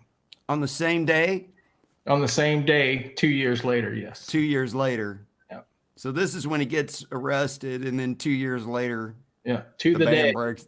the band breaks up. Yep. And we have one birthday to announce for November 19th, 1960. Matt Sorum, drummer and percussionist of The Cult and Guns N' Roses, was born in California. Yeah. Yes. Now, when I got to meet him, he was already with Guns, trying to get rid of all that crap so we don't have to see it. But he was really super nice, cool dude. He was fun to get to talk to. Yeah, I think he's a good guy. Yeah, I think he's a good guy too. He's a good person. And that brings us around to today, November 20th, 1955. Bo Diddley appeared on the Ed Sullivan Show. He was requested to perform 16 Tons, but afterwards he sang Bo Diddley, and he was banned from future shows. They kicked him off the show because he sang a song that they didn't approve ahead of time. Well, Ed Sullivan kicked Jim Morrison off the show, so he didn't kicked everybody off the show back then. Elvis, of course he had Elvis. He ended up having to bring Elvis back. But hey, Bo did meet Bo Diddley, and I was less than impressed. He was kind of mean. Oh, really? Was he mean? Yeah, we talked about him last week. We had him on there in the Circuit Breakers for iconic guitars, and one of his guitars, the Twang Machine, was one of the guitars. Yeah, and Tom Holmes was building guitars shaped like that, and Tom Holmes was doing the pickups for him. I don't know if you guys know who Tom Holmes is. No, we don't. A lot of you guitar players will know Tom Holmes because they say, oh, he builds great pickups, by the way. And he's out in Jolton, Tennessee. Oh, yes. I know who he is. Yeah, and they'll tell you there's a 2-year waiting list to get his pickup, guys. John Holmes, no. Not John Holmes. Not John Holmes. Somebody else. He picked up stuff with his schloss. Picked up stuff. Can you say that on YouTube? I actually met that idiot. No, the guy he's talking about is the guy that wound Tom. Yeah, he's the guy that wound John's younger brother, Tom. Yeah. He's wound pickups to a lot of the stars. Yeah. A lot of our heroes. Well, if you know the story of it, back in the late 70s, the molds for the PA, the bobbins for the pickups for Gibson, those molds were wearing out. Right. Everything was wearing out. So they brought Tom Holmes in, who was a machinist, not a guitar player. He was a machinist who retooled Gibson. And that's all of a sudden they started doing some good pickups because they had all new equipment. The pickups were a little tighter and stuff. And in the late 80s, I guess they fell out. Who was doing the pickups for him and with Fender now? Pickups. Oh, Seth Lever? Tim Shaw pickups. Tim Shaw. And all of a sudden he had a falling out with Gibson. So Tom Holmes had taken more PAFs apart than anybody in history to retool Gibson. He designed a set of pickups called a 57 Classic. Now, the early 57 Classics. I love the 57 Classics are awesome. The early ones are. After, like around 2006 or something, when Gibson started using different magnets and poly wire, they started to suck. But if you get some of those late 80s, early 90s 57 Classics that Tom Holmes said, holy moly, they were fantastic. Hold on, huh? And they're a lot cheaper than $600 a pair. But now, guys, here's the secret to Tom Holmes pickups. They'll tell you there's a 2-year waiting list. You call Tom's cell phone number. And then you send him cash in a priority mail envelope so he can track it. And he can check the mail that day. He puts the money in his jar out in the shop, and Mama don't know he's got it. You'll get your pickups in a week. Get yours first. There's the secret.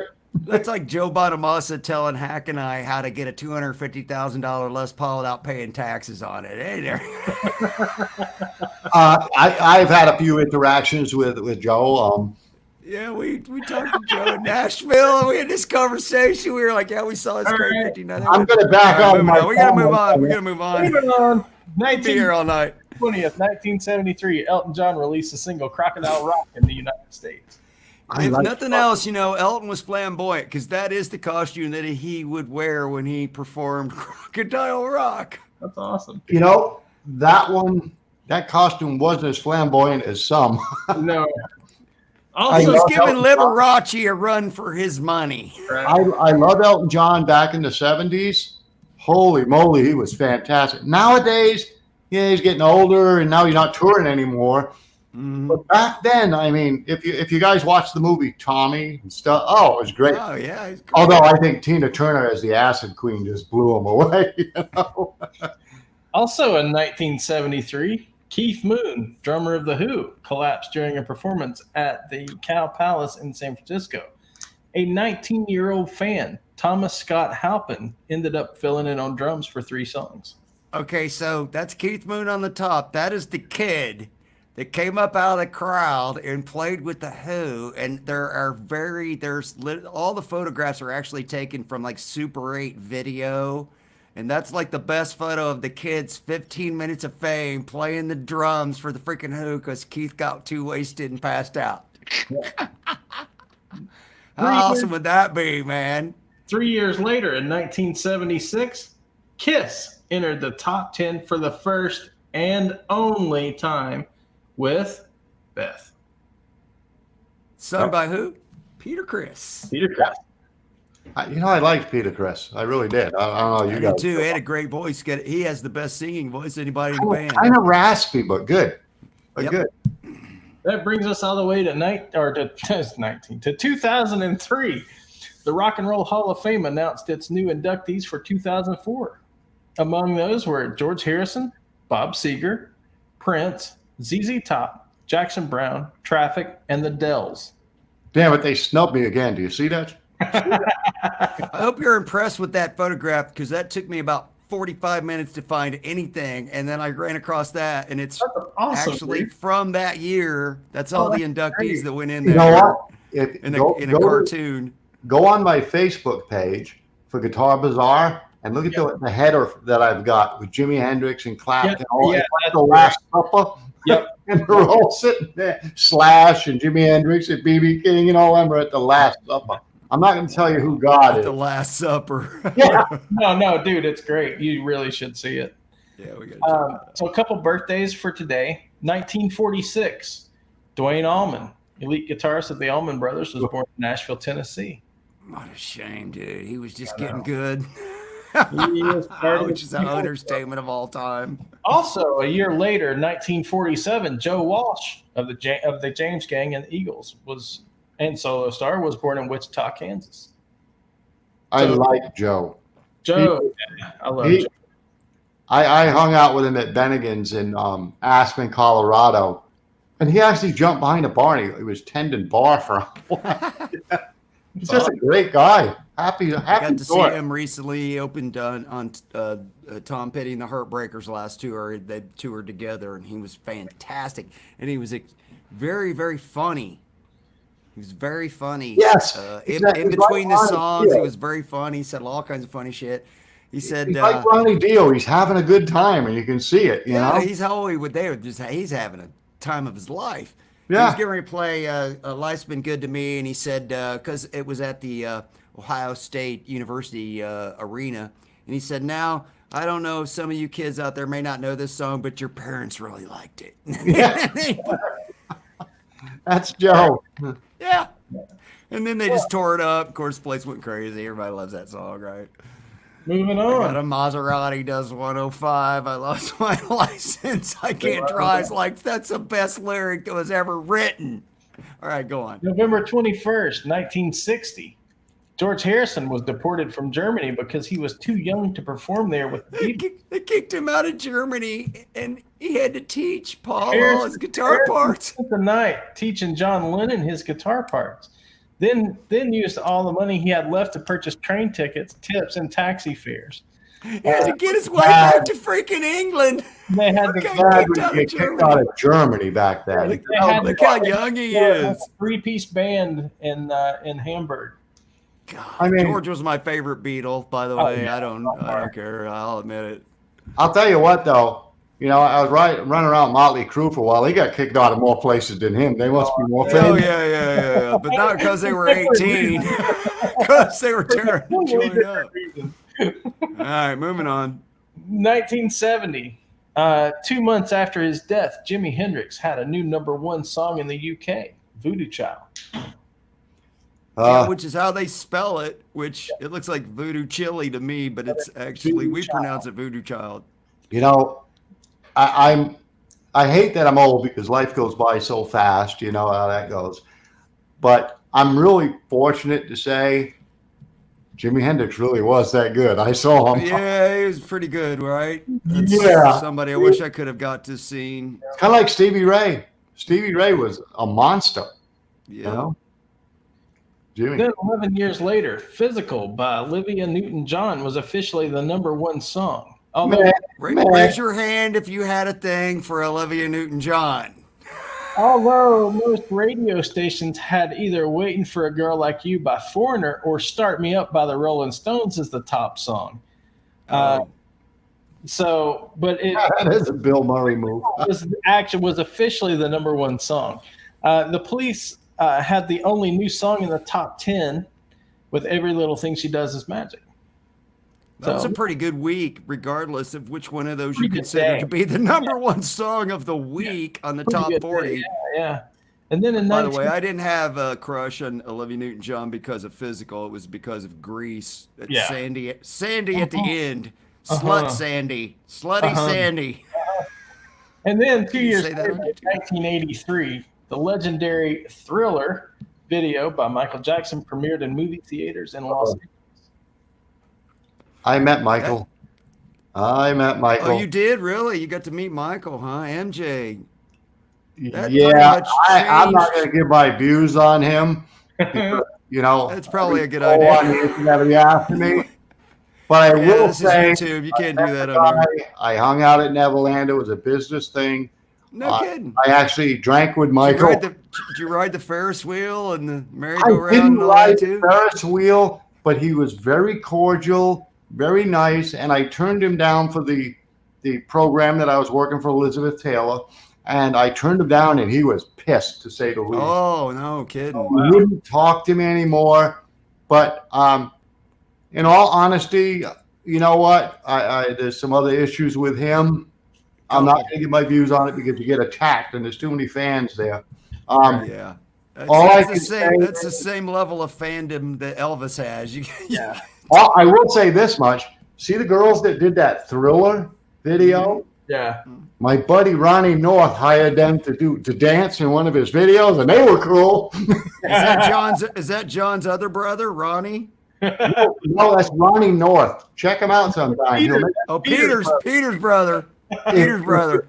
Okay, if you watch Ronnie North play, you'll want to put your guitar down. You see, he's a product. Everybody on YouTube makes me want to put my guitar down. All right, bringing us back around to November 22nd. So tomorrow. I knew there would have to be an Elvis, and there's always an Elvis. There's always an Elvis. There's always a Beatles. 1955, Sun Records sold the recording contract of Elvis Presley to RCA Records. Was that freaking a bad move? That was a bad mistake. That guy wasn't Jeff Bezos, was he? For the paltry sum of $40,000. Yeah, that was dumb. You know how many records RCA sold? I'll gladly give you $1 for a hamburger today for a hamburger tomorrow. Oh my God, you can't even buy a car for $40,000. You know what I mean? Elvis Records RCA sold. Sam Phillips took his portion and put it into. He actually did something. Put it into a struggling chain of hotels called Holiday Inn and became a millionaire. Yeah, he took his half and bought into Holiday Inn, so he didn't do too bad, but still, dude. He ended up pretty good. Holiday Inn might have been a more stable investment. Yeah. Elvis is still selling records, but I don't know if there's Holiday Inns all around the world. He might have did okay. Yeah. I actually met Elvis Presley. Dude, you know everybody. Yeah, I was in the right place at the right time. And a guy that worked around him by the name of T.G. Shepard, I met him too, and he had a lot of good stuff to say. But I'll tell you what it is. I ran a a company in a town called Sevierville, Tennessee. Yep, I know where that is. So I hired this fella to be my assistant manager by the name of Don Parton. Oh yeah? That opened a few doors for me. Yeah. I can imagine why. It probably was a good time in my life, and I all of a sudden I was around a lot of people that I looked up to. Meeting Elvis was a cool thing. He was a very nice man. Screwed up like a biscuit, but he was a nice guy. He was a happy guy, let's say. I don't know how anybody could survive that. Whatever he did, I can't even fathom. I mean, the man changed the world. Yeah, he did. He absolutely he can't go anywhere. It's like the Beatles or any other band that goes out there and changes the world. Yep. Where could Elvis go? Where could Elvis go? What disguise could Elvis wear and go somewhere to like Waffle House and get breakfast? All the time. He would go out to McDonald's and call them up and say, open up at 2 a.m. I want a hamburger. And they would do it. Yeah, because that's the only way you could get one without getting just limbs torn off. Or he'd send the Memphis Mafia out to go get it. Right. Hey, the guy on the left does look like Wimpy. I would gladly give you $1 to tomorrow for a hamburger today. Right. That's not Tex Parker, is it? No. You mean Colonel Parker? No, that's not Colonel, is it? That's not Colonel, no. I don't know. No. That's some dude that took his $10,000 and didn't invest it in the Holiday Inn. Elvis took a lot of women to Holiday Inn. He was the guy who took him. Inside on Elvis's right, I believe, is Sam. And I'm not sure who the two other guys are. But I believe these are RCA guys. Notice something about that picture. Who's got the biggest grin? Elvis, because he's getting the money. Yeah. Well, I don't know. Sam's got a pretty good cheese on his. Yeah, I don't know about that. I think RCA got most of the money. Yeah. All right, we got to move on, man. Yeah, we got to move this along. So, in 1961, Bob Dylan finished recording his debut album. Yes. November 22nd. And in 1968, the Beatles released their double album we now call the White Album. White Album. They didn't call it that, but that's what we all call it. That's what we call it. 1991, Alice Cooper, the Coop. There's your boy, Alice. Yeah, buddy. Helped two fans, Patrick and Deanne Kelly, whose home in California was about to be repossessed. Patrick had painted Cooper's face on the house to help sell the property. Cooper signed autographs at a yard sale to help them raise money for the couple. 4,000 people showed up, and the Kellys were able to make their mortgage payment. This is the kind of guy Coop is. Well, you live here in Phoenix, Dave. I do. Yep. Alice is Alice. We know Alice here. Alice is one of the nicest people, but he wasn't a few decades ago. Well, when he was drinking, he was just on with Dan Rather on the show he does on Access TV, and he's like, when I was drinking, man, it was like my first experience with Alice Cooper, and we're going back to the 70s. He was wide open. I'm down in Fort Lauderdale, Florida, and it rains overnight. Now, I don't know what you guys know about the rain in southern Florida, but when it rains in the cow fields, these mushrooms grow and pop up. And when the mushrooms pop up, they're kind of really good mushrooms. I wouldn't salad them. And I brought some to his bus. And that was kind of the deal. mushrooms. And we banged on the door. I was at the Sunrise Musical Theater. I think Dave dropped out there. Oh, we lost Dave. It was at the Sunrise Musical Theater, and I jacked over, knocked on the door, and I had a garbage bag full of and I gave them to him. But I got into the show and got to meet Alice. Oh, there you go. Whatever you got to do.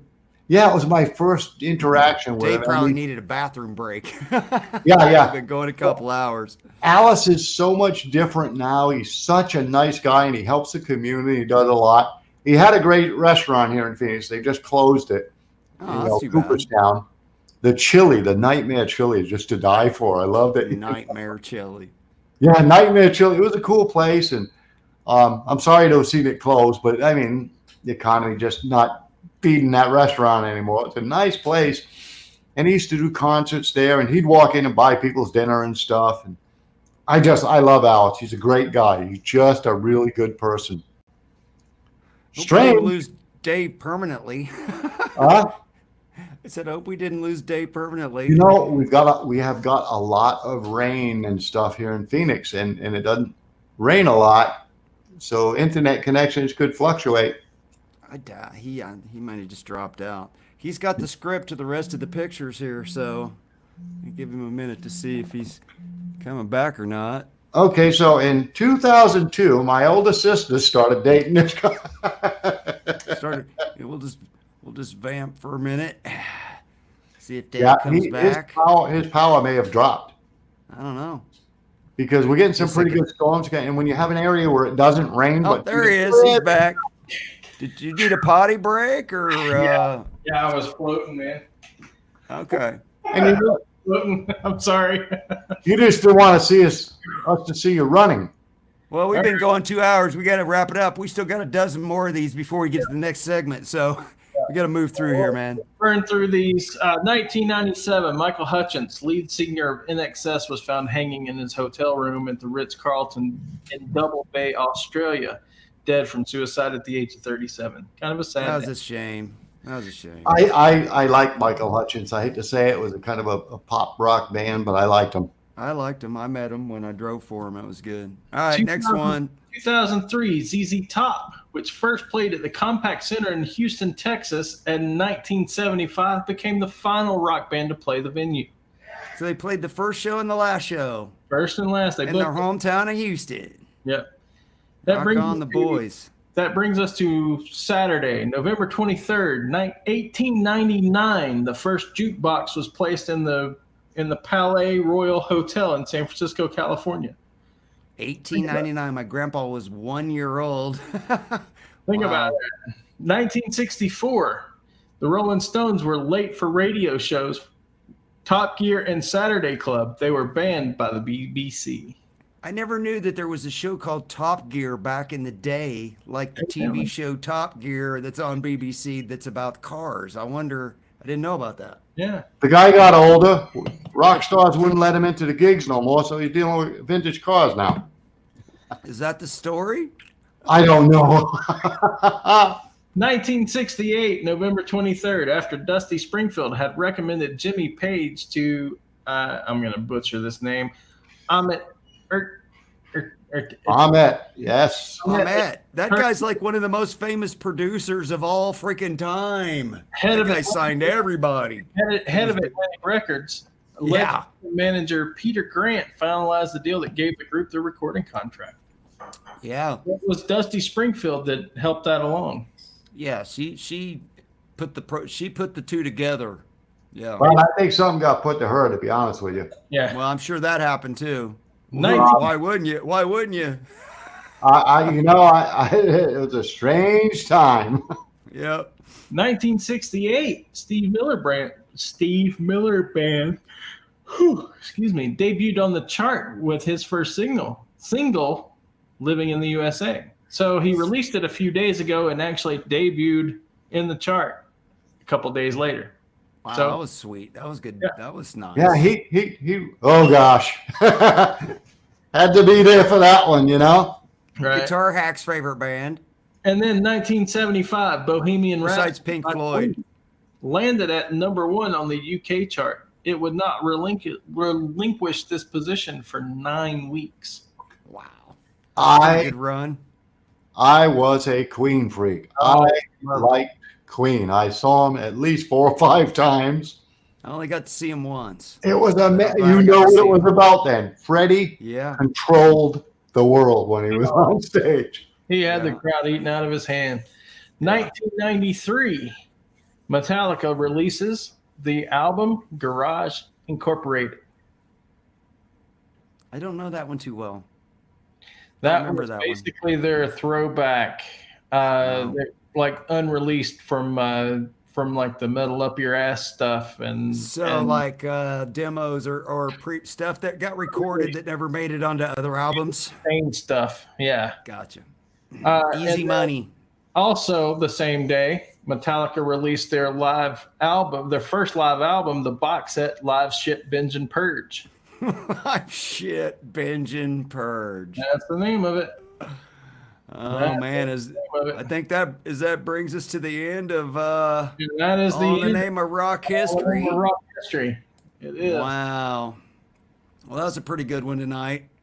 Yeah. A lot of stuff went down.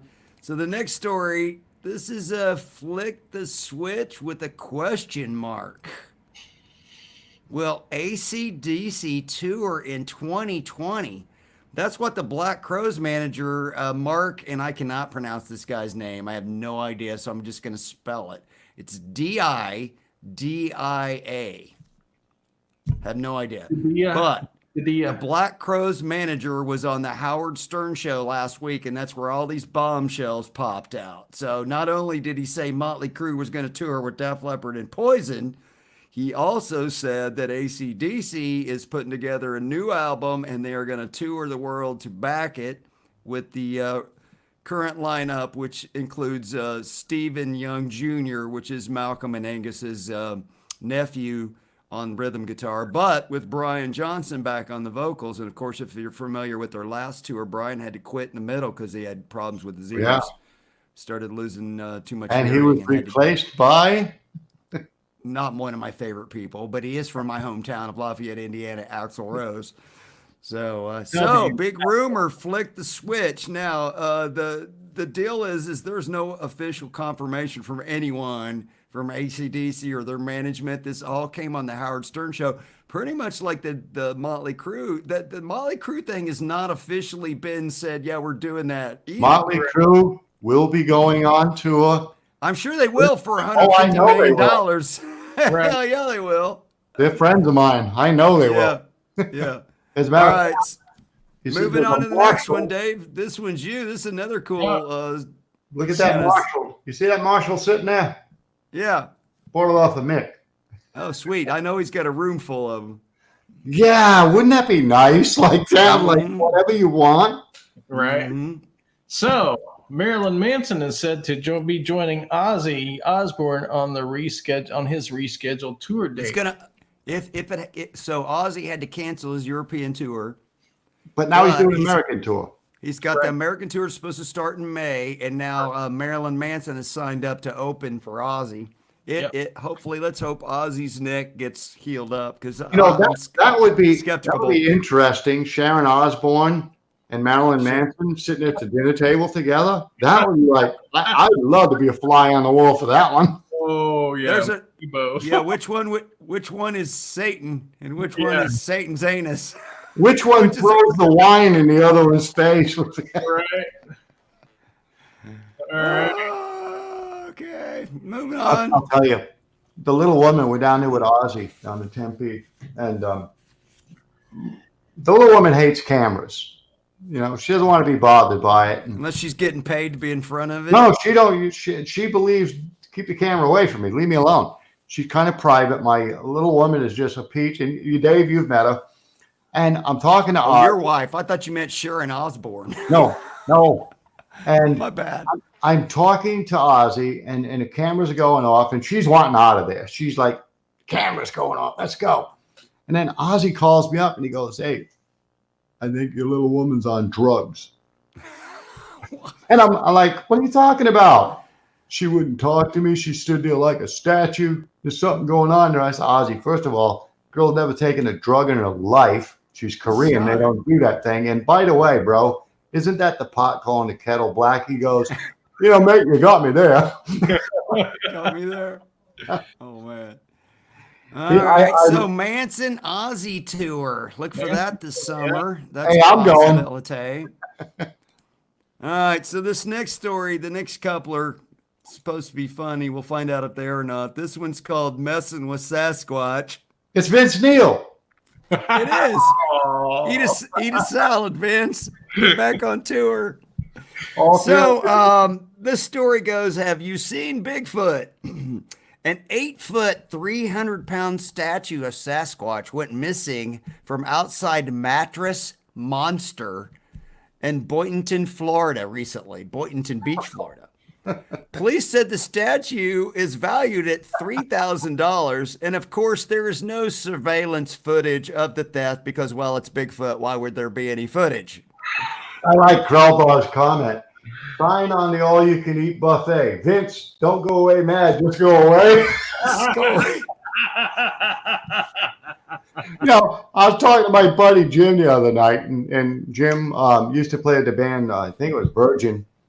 Now he's a politician and he owns a business, but you should see him with the moosed up hair and nail polish back in the 80s at the whiskey. But we're talking about the Motley Crue thing, and he's like, Vince is going to have to do something for you. He goes, yeah, stop eating. Yeah, put the cookies down. So police say that it obviously took more than one person to steal the 8-foot, 300-pound statue. It's not exactly the easiest thing to hide, the Boynton Beach police say. They said authorities are asking for anyone who might have information or have seen Bigfoot to contact the Palm Beach County Crime Stoppers, adding, we don't need your name. We just need Bigfoot's location. I'm going to make a prediction here. Because it's such a large statue and such a big, heavy thing, I think it was a female Sasquatch that stole it. Could be. There's always that possibility. You never know. Florida? Could be anything. It could be. All right. So this last one, I got to do a little manipulation here. Let's see if we can make this work kind of quick here, and we'll do this right there. So Dave, are you ready? This last one, the last circuit breaker of the night's called "We're Gonna Need a Bigger Boat." And first, Dave, let me just go ahead and play the video, and then let's just play the video, and then go for it.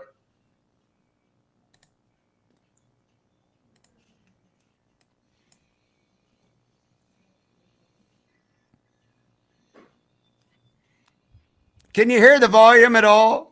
No.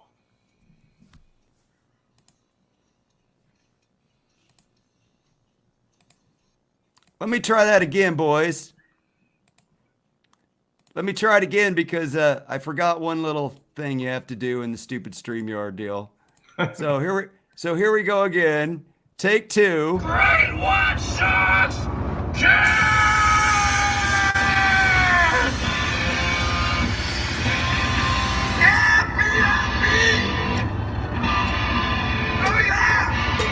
Australia.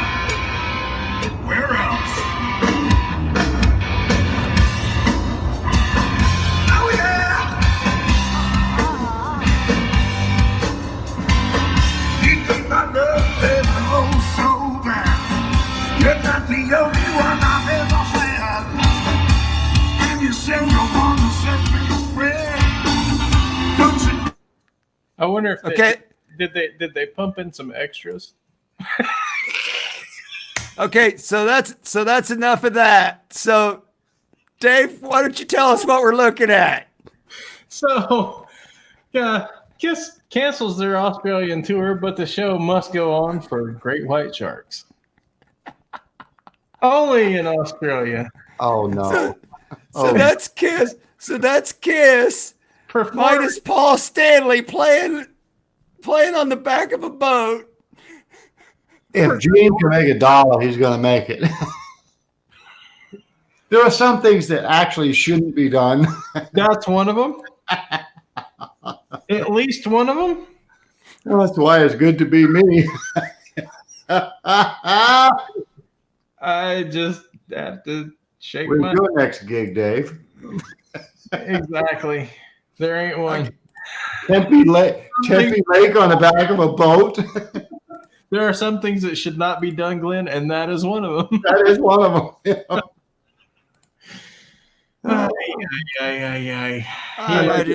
Look at that hairline. It's Rob Chapman. Crowbar. Oh gosh. Oh, man. I just don't. I don't know what to do anymore. I really don't.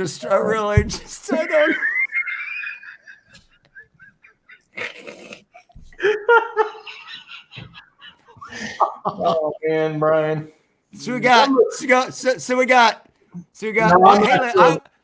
Okay, here's one thing I did notice. When Kiss goes out as a trio, though, they don't have to lip sync. So there's that. I think that's been photoshopped. Gene invented the shark cage. If he could get paid for it, he'd lay claim to it. Let me tell you. Right. I guarantee you, there will be a Kiss shark cage now. There's going to be a Kiss shark cage. If there's You know what?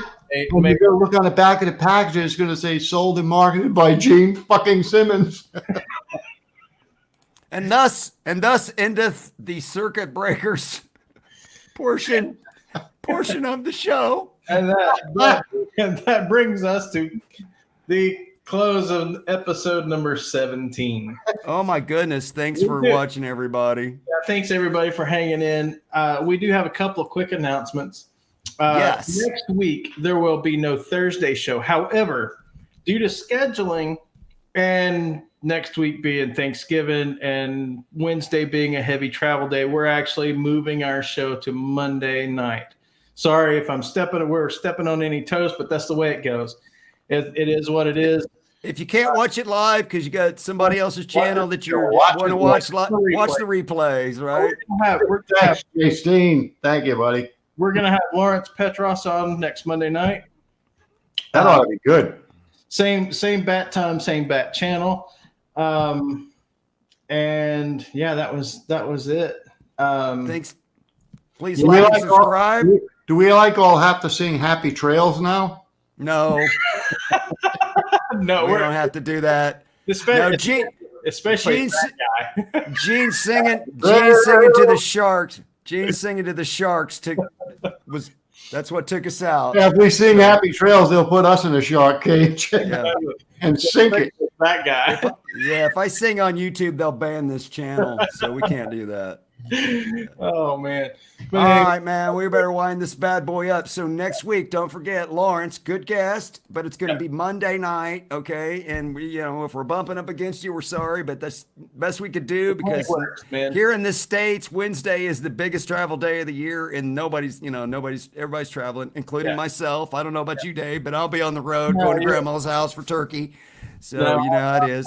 I'll be home, but it's Wednesday's like the busiest travel day in the year. Everybody on the road at the same time sounds like every day in downtown Phoenix. Yeah.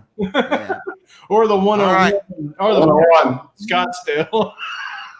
Scottsdale. Don't go there. Promise you. Just trust me on that. But anyway, thanks to the Wire Nets gang. Thanks for joining in tonight. Don't forget, live wires, 10% off at Glenn's shop, Guitar Bazaar. Thanks for having me on, guys. Go check them out, man. Appreciate you coming on, Glenn. Glad we got the opportunity to work it out, man. Thank you. Rock on, Wire Nuts. We'll see you next Monday night. Same bat time, same bat channel. No, that's Phil's channel. So. Yeah, Monday. Same live wires channel. All right, later, everybody. Good night, everybody.